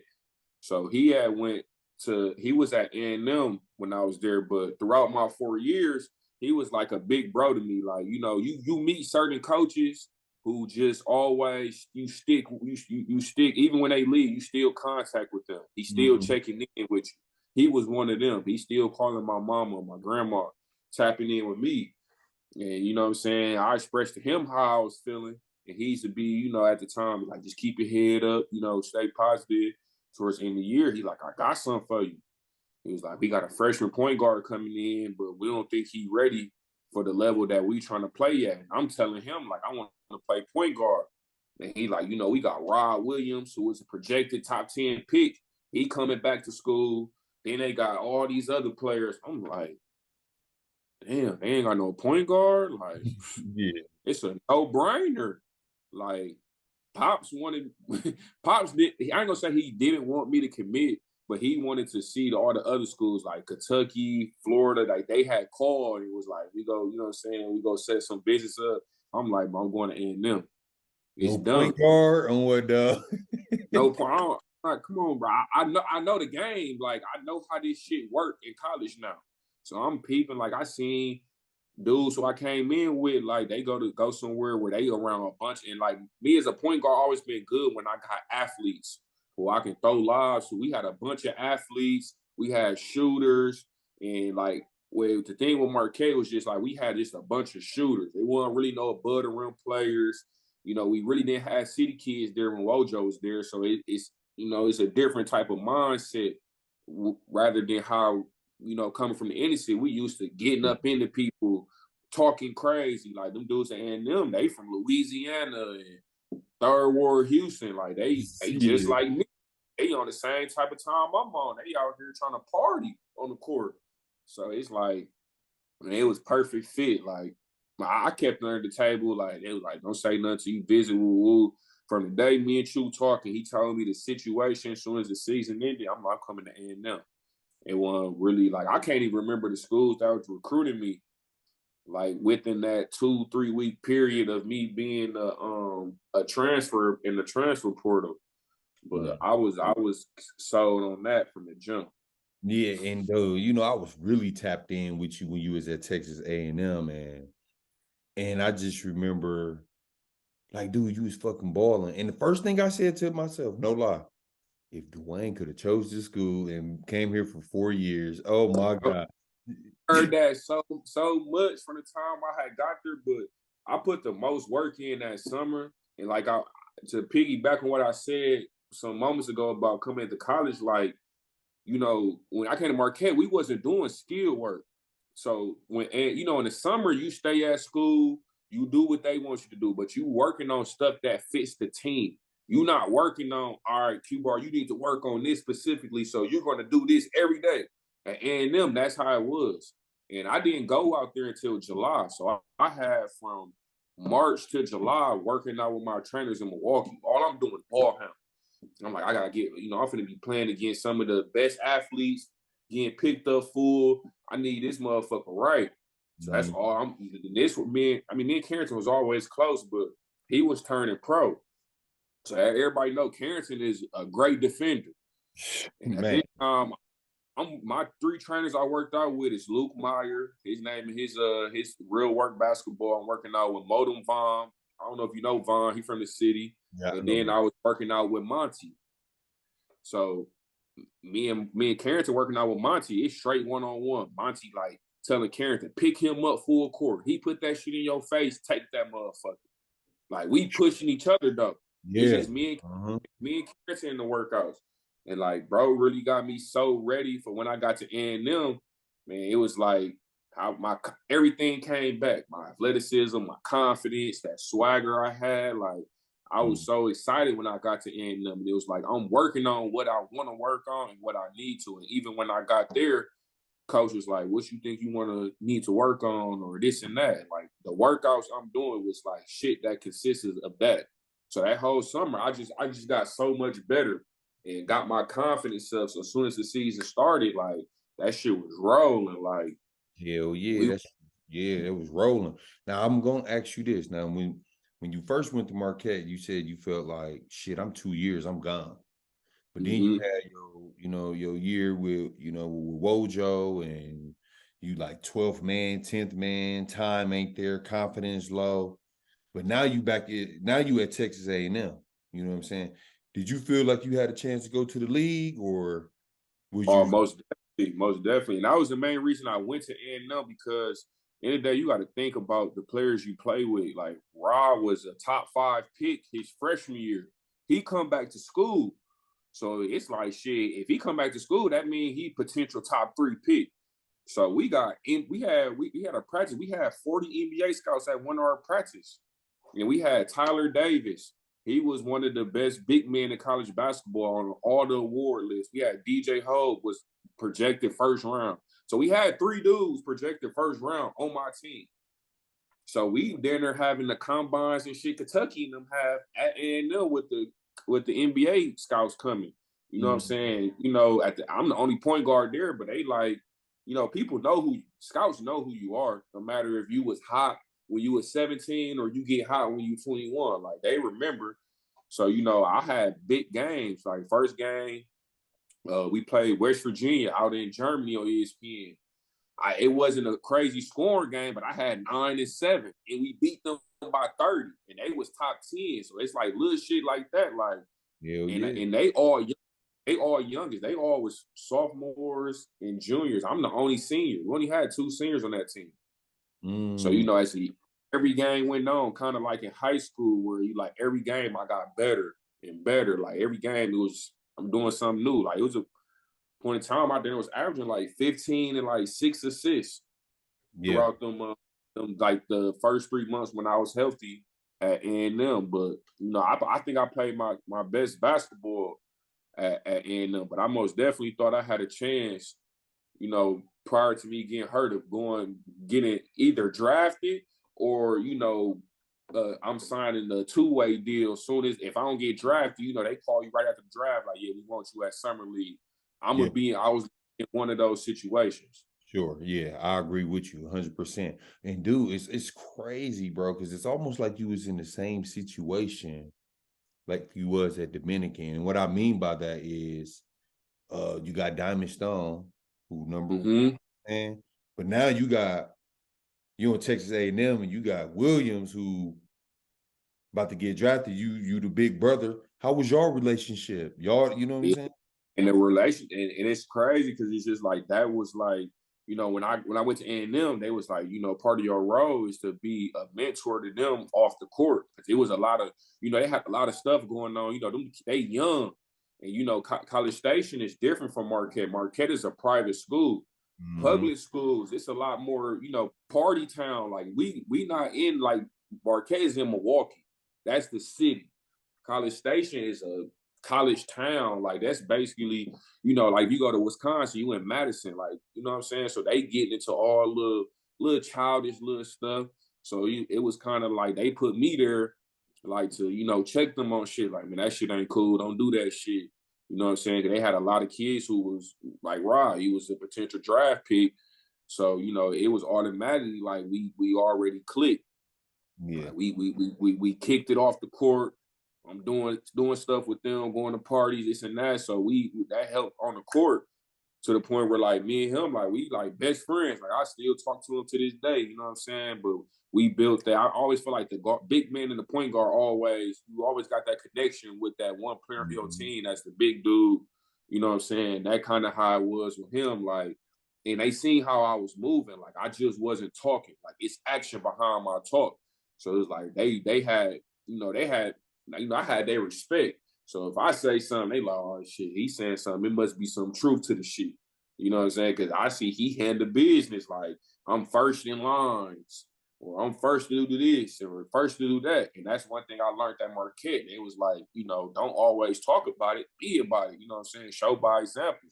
So when I got there, it was like, little shit that I learned at Marquette. At the time when I was young, I didn't understand. I applied it to when I got there.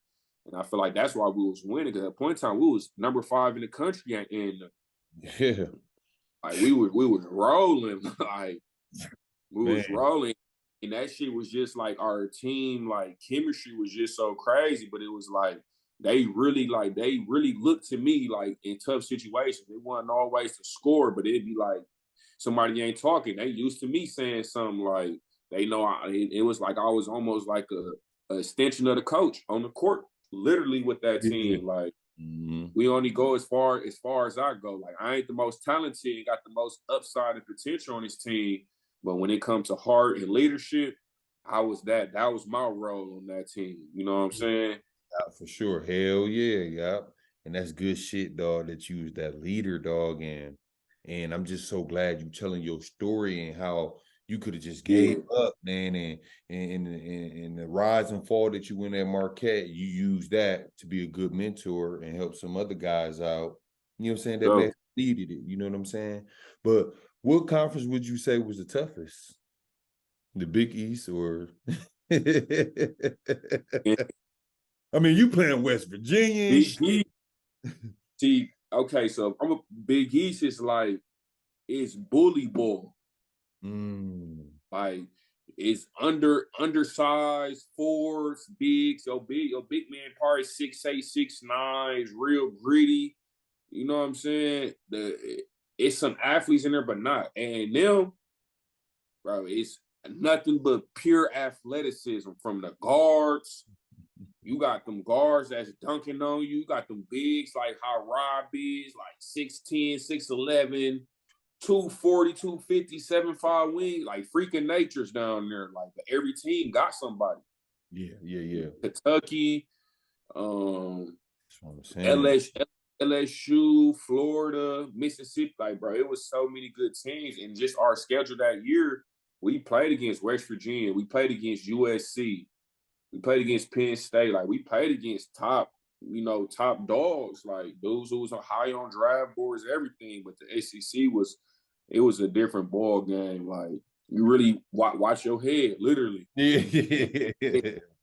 There's those out there that really can go, like, up tempo. They every guard on every team is nice. Like, it's no off night. I mean, every guard in the Big East was nice, but I would say SEC over Big East. As far as talent, I would say maybe talent, like from top to bottom.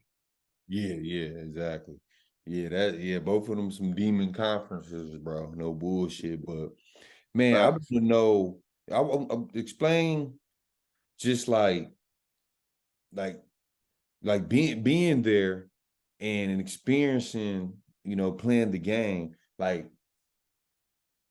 how was it for you getting back in that mindset of, confidence playing basketball, and then you tear your ACL? You get what I'm saying? Like you back in the groove, you hooping, confidence there. I'm the big brother, I'm the mentor. You playing so well, and then bam, you tear your ACL. What's your mindset? How you feeling? How your mental? It was like I always say this is the toughest time of my life, because it was like you go through some, you stay 10 toes, you stay solid, you go get rewarded. So when all this was going on at A&M, we top 5 in the country. I'm MVP of this tournament. I'm getting all this recognition. I'm hearing my name with NBA teams. I'm like, this, you know what I'm saying? This is the work. I put all the work in. A freak accident happened. At first, I'm kind of like, it was hope, because I partially tore it. Like, I only tore like 10% of it.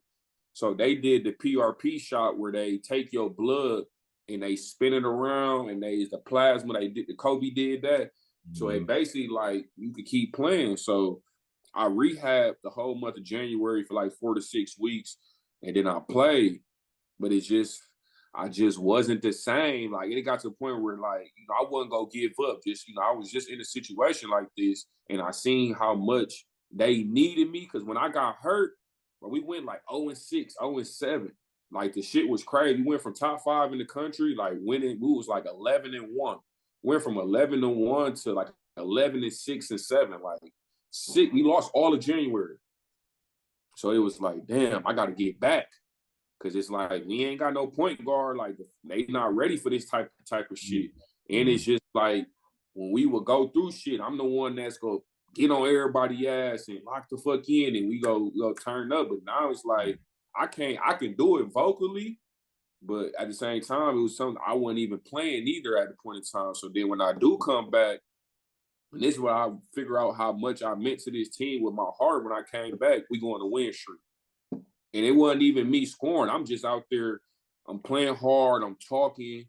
I'm throwing lobs. I'm doing everything that I'm getting people their shots where they need to get them.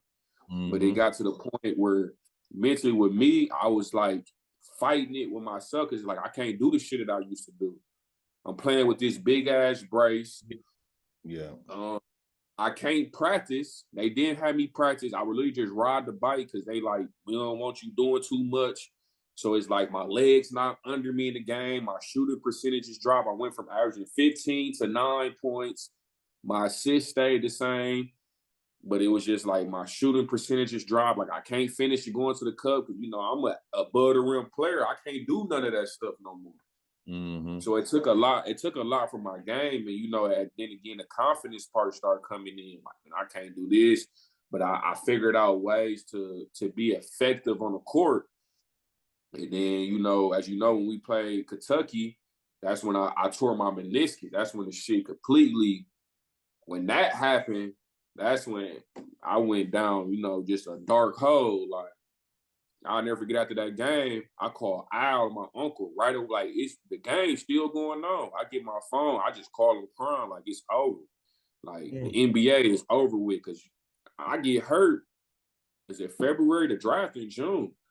And it's like, in my type of situation, I would have needed to play in a tournament for me to get a chance of getting drafted or get a chance to get signed to a team without getting drafted, one of those situations.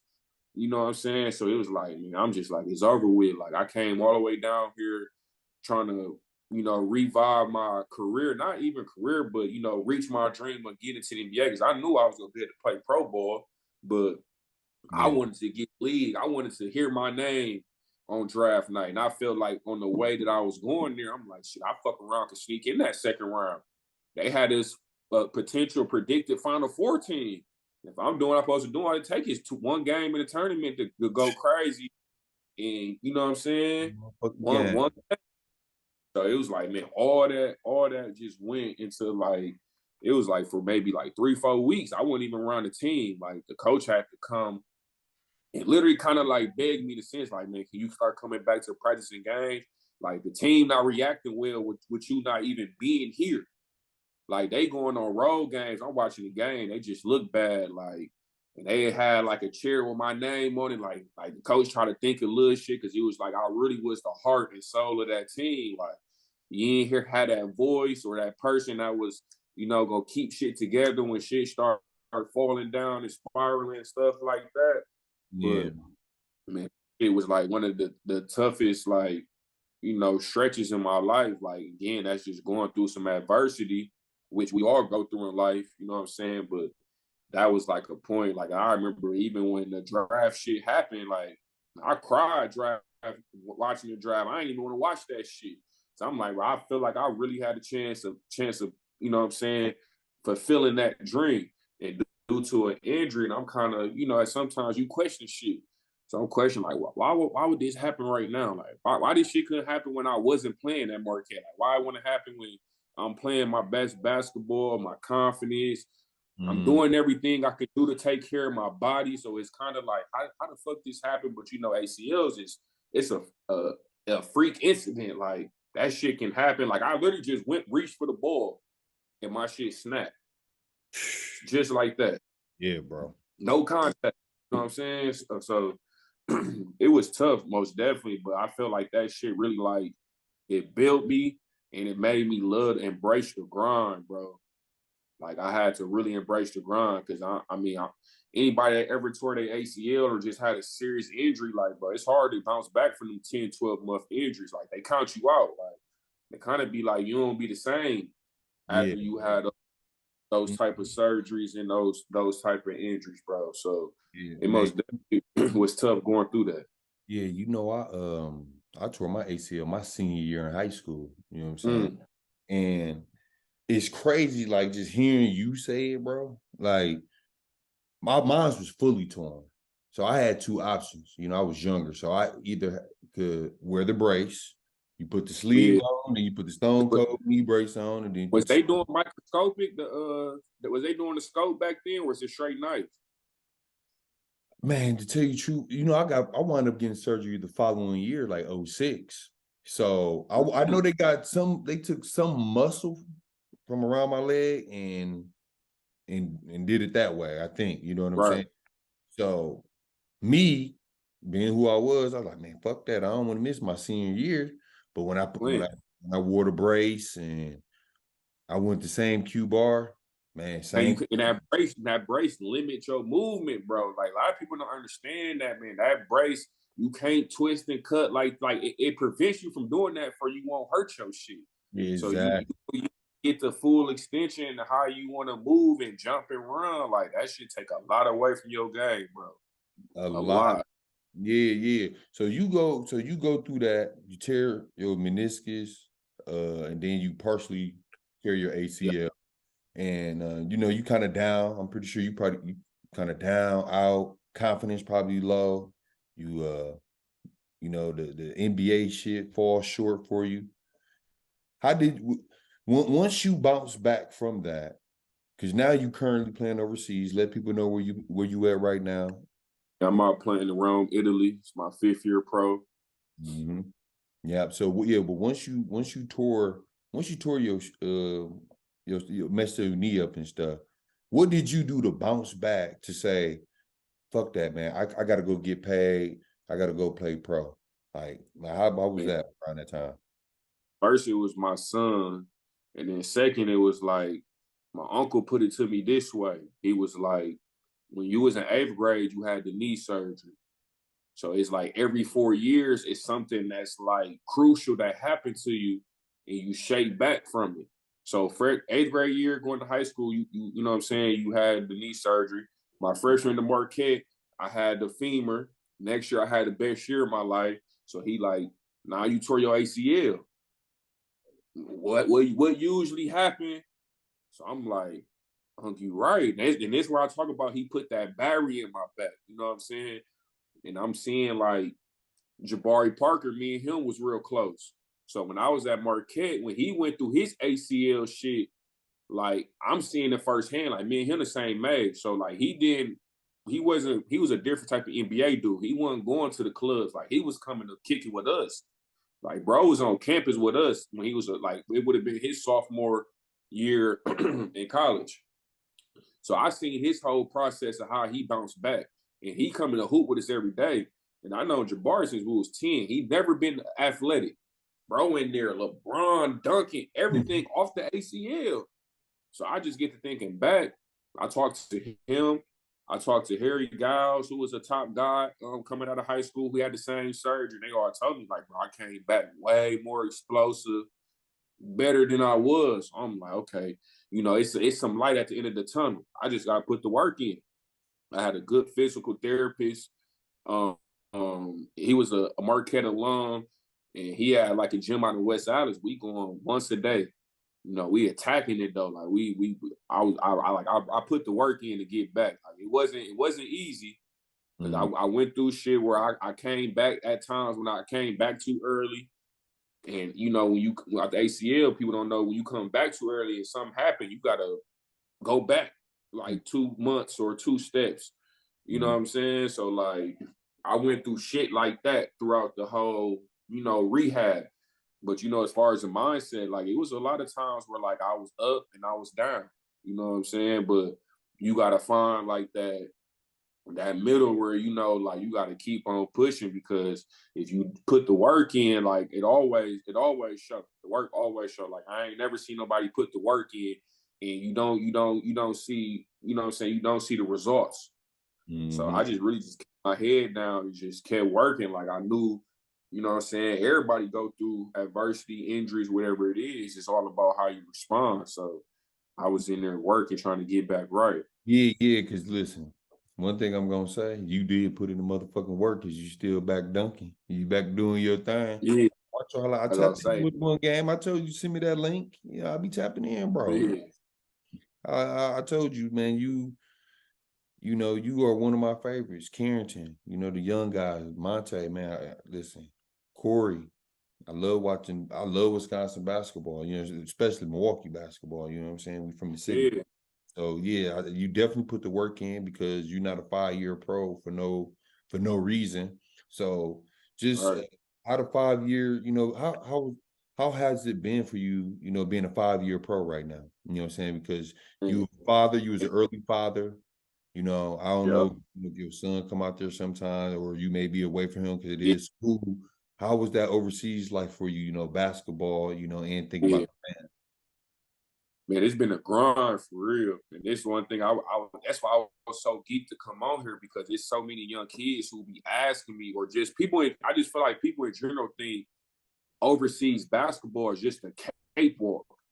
Like you just go walk into a certain amount of money or you go walk into the perfect situation. Like, bro, this shit is a grind. Like, bro, if you check my resume of where I played at in college, you will automatically think soon as I step foot overseas, I'm on Euro Cup, Champions League. Like a lot of people might not know, but them just top Euro League, them are top leagues overseas in Europe. Like, bro, I started off due to me coming off an injury overseas, they look at that like they put a hashtag on your name, like, oh, he coming off an injury, ACL. Like, you know, in the NBA, they secure your money. But over here, they be like, oh, you gotta prove yourself that you that and that we go pay you. You know what I'm saying? So my first year, I went to Germany. Well, actually, my real first year, I went to Italy, a team that was in this league, and it was a free agent deal with my cousin Jamel Wilson, where he played in the Euro League team with Larry Brown. it? And it was a bunch of going on where Jamel's son was going to be born, so he didn't come. So they low key felt the way of with him not coming with me. So they kind of was on some bullshit with me, like not letting me come to the practices, the gym. And mind you, I'm still in the middle of eight months post op of the ACL. So you know, with the ACL, you got to be rehabbing every day. You can't be. I ain't got no. Only thing I can do is like little shit around the crib. I can't go to no gym. So like that's the situation ain't work out. I end up leaving. Never got to practice, show them nothing. I go to Latvia. I go there for like 3 days. My body not feeling right. As soon as I get off the flight, I go to a 4-hour practice. I'm like, knee hurt. I ain't did nothing in a month and a half. The coach texts my agent like, yeah, he's not the player we seen on film and not the player we looking for. So I go home and I tell him like, bro, I want to shut it down into the G League and rehab. And these next 2 months, I want to get back to where I was because, you know, I went out there and I ain't do nothing for a month and a half. So my knee down there got weak. Yeah. So I'm behind months. So I go back home. I get drafted by the Celtics G League team. I go out there and we doing the physical stuff. And I mean, you would think they would do their homework before they draft you. And I mean, I'm assuming they knew about the ACL, but I'm assuming they can look back and see when I toured. And they like, yeah, we don't clear guys in the NBA until they 10, 12 months out of the surgery. And at this time, I was maybe 8.5, 9 months. And I'm really behind a month because I didn't do shit for some after September. So they waived me. So at that point, I just told my agent, like, man, I'm just going to shut it down. I'm in the gym. If any deals come up, I'm cool. I'm just going to enjoy this time with my son. I'm going to be in the gym, get my knee all the way back, and then I'm going to attack next year. So, you know, they got the little summer jam. It's Avo and them got the summer jam in the city. You know, I played in that. That was my first time playing since A&M. So it was like almost a year and a half, 2 years, almost 2 years since I played in that's not been a real game, but, you know, that's people seeing me play. So I ended up going to an overseas camp because, like, it's hard to get deals, especially when you sit out a year. Like, that whole year I sat out. So they like, why he not playing? Like, I could have went somewhere in December and January and played, but my knee was still fucking up. Like, I'd be having random swelling and shit like that. So I'm like, I don't want to play it safe. I want to make sure I'm 110% because it's about longevity. It ain't no rush. And, you know, that's what my pops was stressed. Like, you ain't got to rush it. You ain't got to rush it. So I went to the overseas camp. I balled out, did good, got the deal in Germany. Bro, they paying me $1,000 a month for 8 months.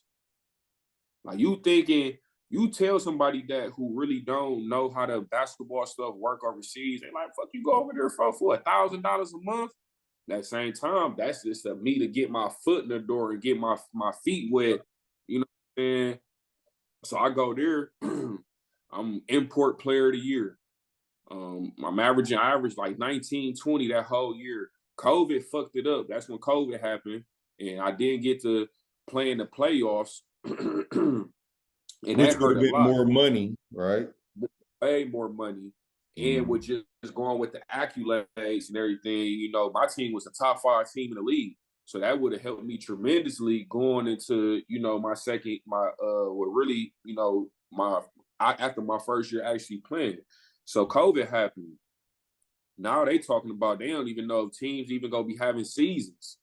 The money low, like teams not paying what they was paying the previous years. They don't got the money. They budgets they lost tremendously because of the COVID. Everything that you had to stop your season. You can't have fans at the game when they do bring it back. So that my next year, I was with a new agency too, but the money that I wanted, I wasn't getting. So it was like I was turning down. Like I turned down like 2 deals that I probably should have took. But at the same time, I'm thinking like, I mean, I'm worth more than that. I don't want that. I ain't selling for that. But at the same time, the market's so crazy. It's like, it's pretty much if you get some, you then got to take that shit. Because the way the money and the shit going now, you know what I'm saying? So I was in a lot of situations where I turned some and I kept waiting. And I had some different stuff on the table that didn't work out. And then I ended up going to Cyprus in like January. So I get out there, another crazy situation. You know, they was a losing team. They wanted me to come in, you know, kind of save their season. And I get there, the GM wants me. The head coach don't want me. So I practiced for the first time. And I wasn't even supposed to be practicing because you really supposed to quarantine for 14 days. But they like, we go get you in the gym, sneak you in. So the first practice, like, man, the level in Cyprus, the Americans are good, but like they players are terrible. Like, it's so many dudes in Milwaukee that could go out there and kill that league, bro. So I'm like, I'm finna get like 30, 40 in this league. This league ain't shit. First practice, you know, I ain't in the greatest shape, but you know, I'm doing my thing. And the coach like, I want a more experienced. It's another thing over there. They be on that experience shit. They like, I want a more experienced point guard, this, that, and the third. So the coach like, if you keep him, I'm not gonna play him. So I'm sending the GM like they've been losing. So the GM like, if they lose this game, he's gonna fire him. So you know what I'm saying? You got no choice but to play. They end up losing, but he don't fire him. Some bullshit happens. So I ended up going to another team close in that city, in the same city. So I go there. They try to hit me with, I had some heart issues. But like, I know I do got some abnormal little thing that I was like born with, but it's dormant. It doesn't bother me. I never had issues. But the doctor like telling me, like, oh, you got to have surgery. But it's a private doctor. So in my mind, I'm thinking like they trying to get some money out of this. Like, you know, you perform a surgery, that's a big, you know, paycheck. Yeah. So he trying to tell me surgery. Man, I tell the team, I'm like, no, that's cool. I don't even want to. I'm just gonna go home. I get I dealing with this Greek agent. This dude disappears, don't hear from me. And me and my pops had to go in on a flight for me to come home, bro. My agent wouldn't even get me to come home, like. And that's another story for another day with these agents. If I come back on that time, we talk about that because a lot of these agents be shiesty and don't be having your best interest. That's another little dirty world with this overseas stuff. But, you know, I went through that and I ended up, you know, firing that agent. I'm like, man, I had got like 3,500 to go out to Cyprus. So I'm like, I'm going to be cool with that little pay. You know, and I got my clothing line. You know, I got a little shit going on at the crib. So I'm just going to work out the whole summer. And then I end up going to Holland. I played in Holland last year. Okay. So, you know, with overseas, though, I told you before, when you sit out, that kind of fuck your name up. But it was a COVID year. It was a lot of people that didn't play during COVID. Yeah. So, you know, they held that against me. So, you know, they lowballed me to go out to Holland. The agent like, man, just go out there and do your thing. It's a great league. You know, the shit has set you up well for the next year. So I go out there. I do my thing. We didn't make the playoffs, but the league was a new league, and it was mixed with the Belgium and Holland, so it was a lot of exposure. I ended up signing with this big time agency in Italy. So that's how I got, it really kind of worked out for me to come to Italy to play out here. Cause you know, if you got an agent that's in that market or that country, they got a lot more pull than an American agent. So, you know, I ended up signing out here and I'm making the most money I done made in my career. Like, you know what I'm saying? It's a great situation. I'm in Rome, nice city, historical city. You know, the team great, the money good, you know what I'm saying? The money makes sense, you know, everything working out to how it's supposed to be. So, I mean, I'm at the point in my career, like I'm happy, you know what I'm saying? Everything going how it's supposed to be going. You know, I'm able to take care of my family. You know, I'm confident, I'm hooping, I'm doing what I want to do. I'm doing what I love to do. You know what I'm saying? So you can't really beat that. Can't beat that, bro. And number one, like just hearing your whole story from, top to bottom, the most important thing, like whoever tunes in, it ain't just got to be basketball, but it can be anything. You never stop, bro. You have bumpy roads, we all do. But just to hear that, you didn't stop and you kept going, you kept working hard, and you had, great people around you, you know what I'm saying? Your uncle and your father and all that type of stuff. And they kept, but man, you kept it going, bro. And that's what it's about, bro. You feel what I'm saying? So like I told you earlier, man, I'm really excited. You came to the Barcode podcast, bro. Taking us on your journey, bro. Like, I appreciate it. I learned so much today. You know what I'm saying?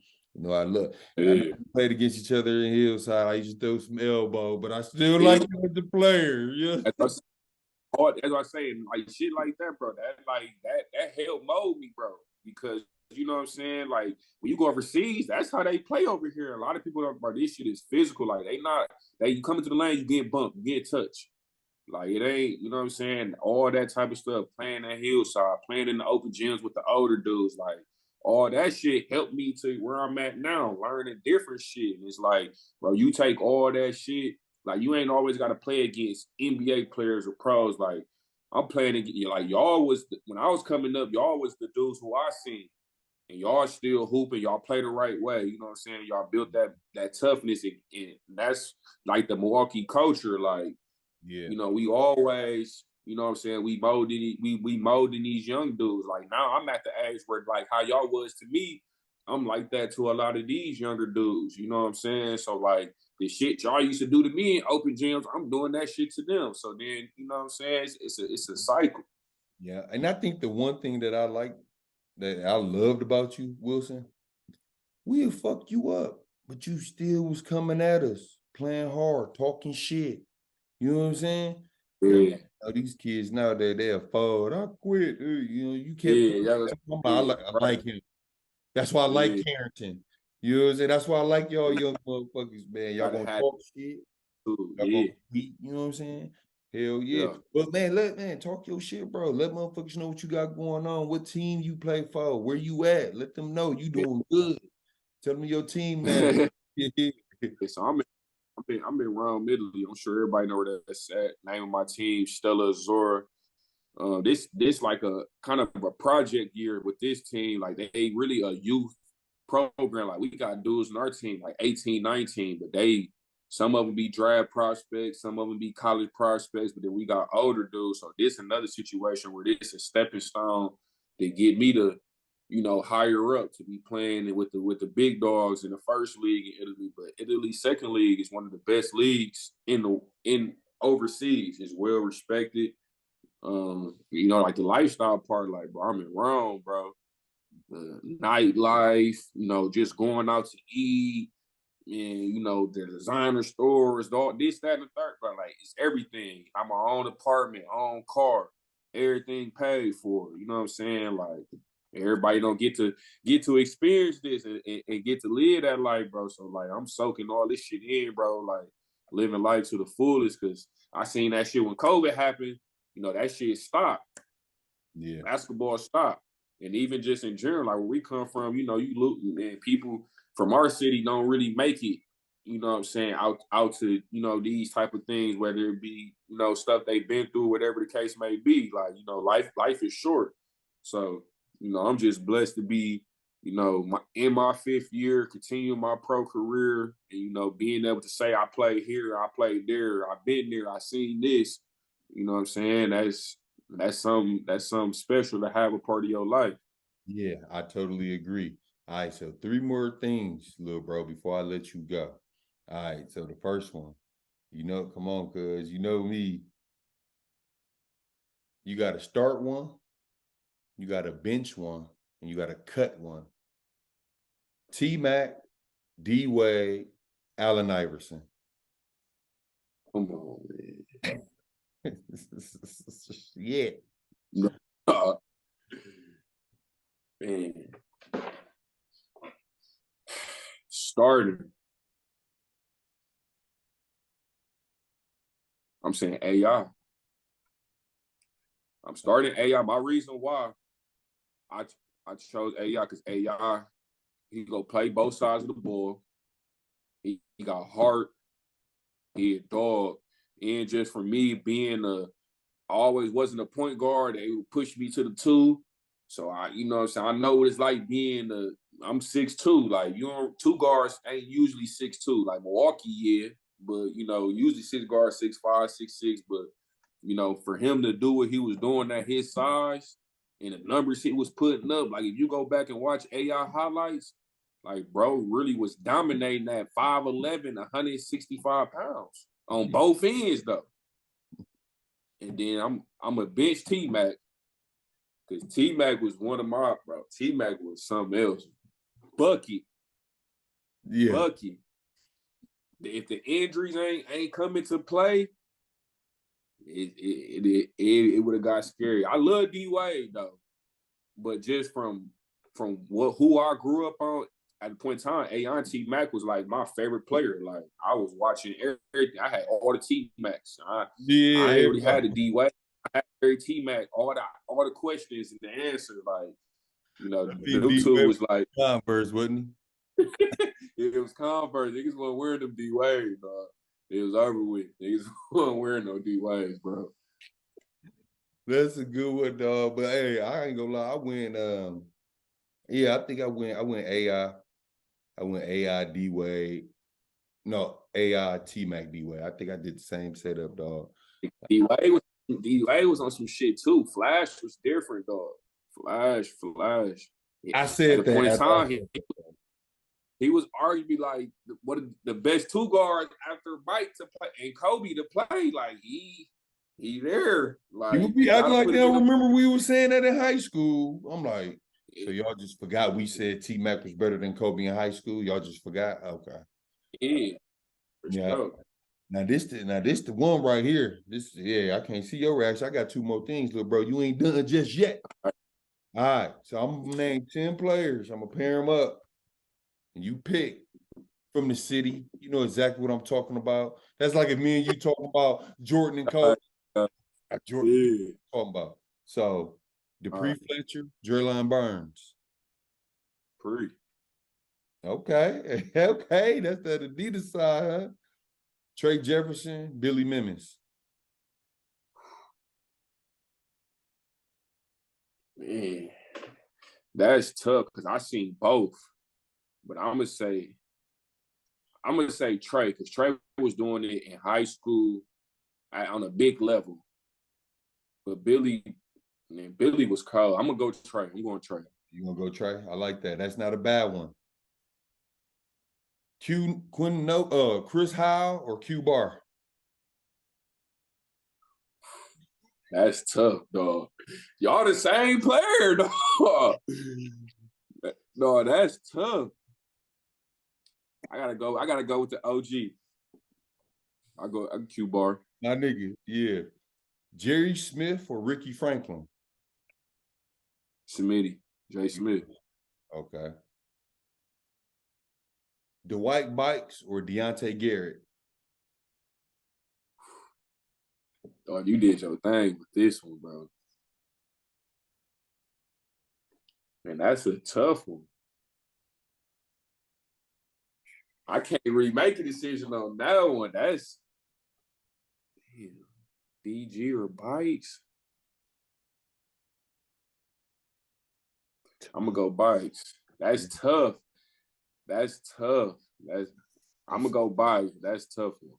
Okay. Hey, that's a good one though. But everybody always gets stuck on that one. I ain't gonna lie. All right, Kevon Looney or Diamond Stone? D Stone. D Stone. I like it. I like D Stone. I feel like he's D supposed Stone. I'm arguing anybody, bro, is the best big to come from here. I seen, bro, since left, right, hook, footwork, dunk on you, talk shit, shot. legit 16, shoot, could dribble. Like, bro, I done seen the whole process for Diamond. So it's like, I never seen no big do what he do at his size. It is like now with Diamond play, Diamond don't play how he played in high school. High school, he was back to the basket. Now Diamond in there a 3-4, pushing a 3.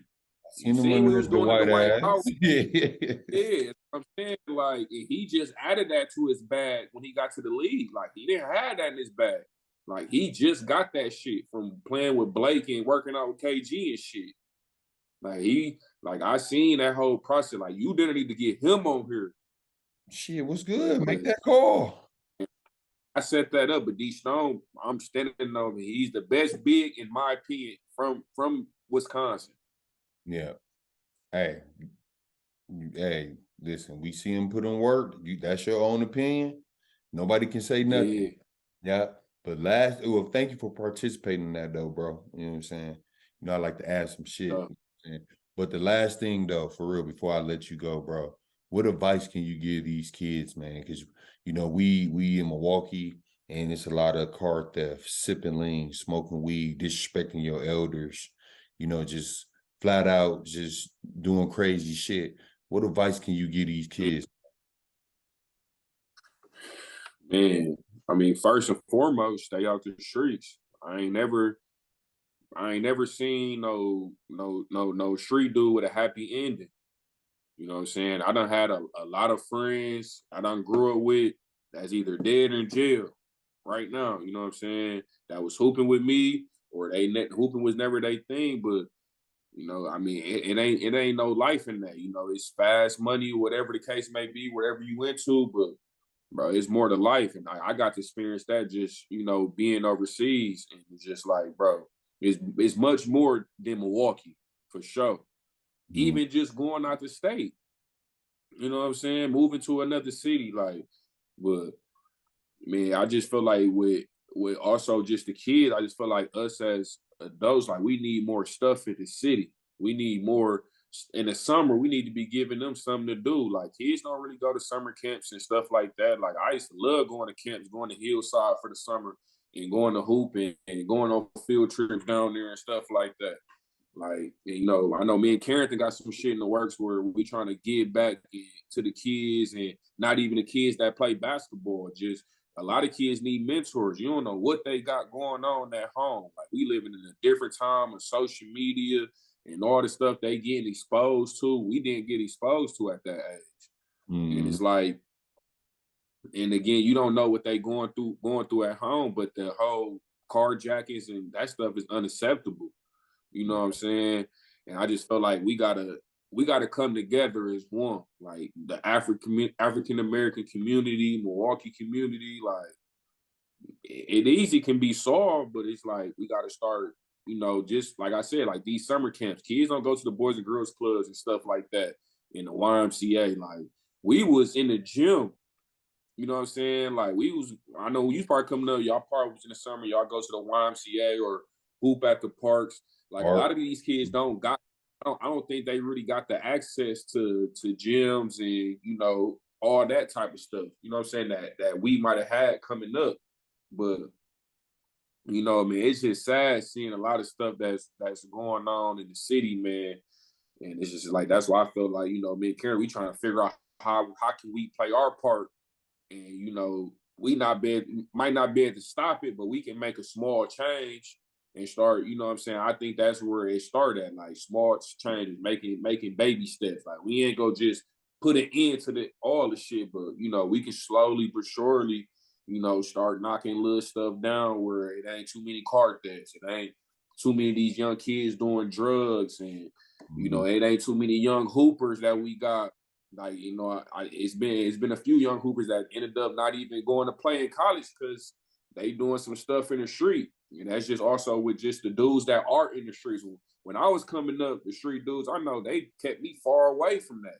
Yes. I'm at a party, man. Take your ass home. What you doing here? You need to be in the gym.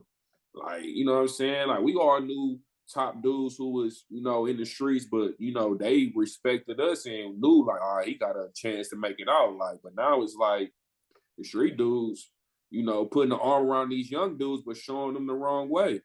Yeah. So it's also just like the OGs gotta, you know, play the part. You know what I'm saying? And also it's just not even in Milwaukee, but just in general, like you see the hating, like the old heads hate on the young dudes. So now it's a divide instead of, you know what I'm saying, we giving them the game and they looking up to us and OG, what made you do this? And why you move this way?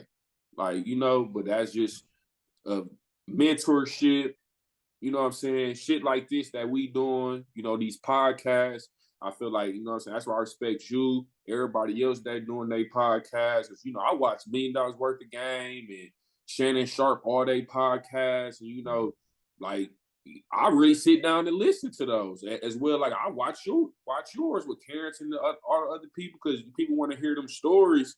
And, like, I feel like that helped the younger generation. Like, oh, bro went through some shit I'm going through right now. Look where he at. Like, I got hope. I got faith that, you know what I'm saying, I can be in his shoes or be in a situation similar. So I feel like it's a bunch of stuff that we can do, bro. And just from Milwaukee in general, I just feel like we just so divided, like even in the hoop world. You know what I'm saying? Like, why we ain't got one big game in the summer where all the hoopers come in. We bringing back all the NBA players. Seattle, all they NBA guys. That's why they got so many NBA guys. Like, they do so much shit together, bro.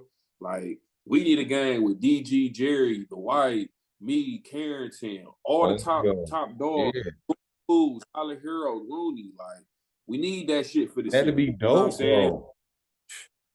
And to get a shit, the kids a chance to see Jordan Poole and Tyler Hero, bro. They are max contract motherfuckers, bro. You seeing 100 million dudes in person, bro, worth 100 million. I'm seeing you hoop. You know how much that's gonna change kids. That's my son age seeing that shit. Like, I remember when I was 9, I seen Jordan Poole playing up at Shorewood or this, that, and the third. You know what I'm saying? So it's like everybody got to start bringing them vibes back to the city. Like, it ain't even got to be, it could be a back to school give. It's just whatever it is, they want to be around that type of shit. You know what I'm saying? They seeing these type of, you know, people on these levels that open the door to give them confidence. Like, I'm in the same room as him, or I'm in the same area. That mean I got a chance to be what he be. And I feel like a lot of these kids might not think like, man, my life might not be shit, or, you know what I'm saying, I got this going on at home. They really ain't got dreams. You know, so it's okay to be big, bro. Like, yeah, damn, Duane, that was dope, bro. The whole interview, especially them, you know, the advice that you giving the kids, even the ideas, you know, coming to the city, man. Yeah, y'all got it. I told y'all. Everybody who called, you got to get Dwayne Wilson. Oh man, I'm tapped in with little bro, man. Y'all be patient. But here you go, it's coming. Dwayne Wilson, Milwaukee native. From the Mill, 414. Thank you for coming to the Barcode Podcast, bro. I appreciate you, fam. Thanks for having me. I love it. Just touched down, back on road. Counting money, man, you know how it goes. Hit the VIP and tell my bitch to strike a pose. Hop in mode.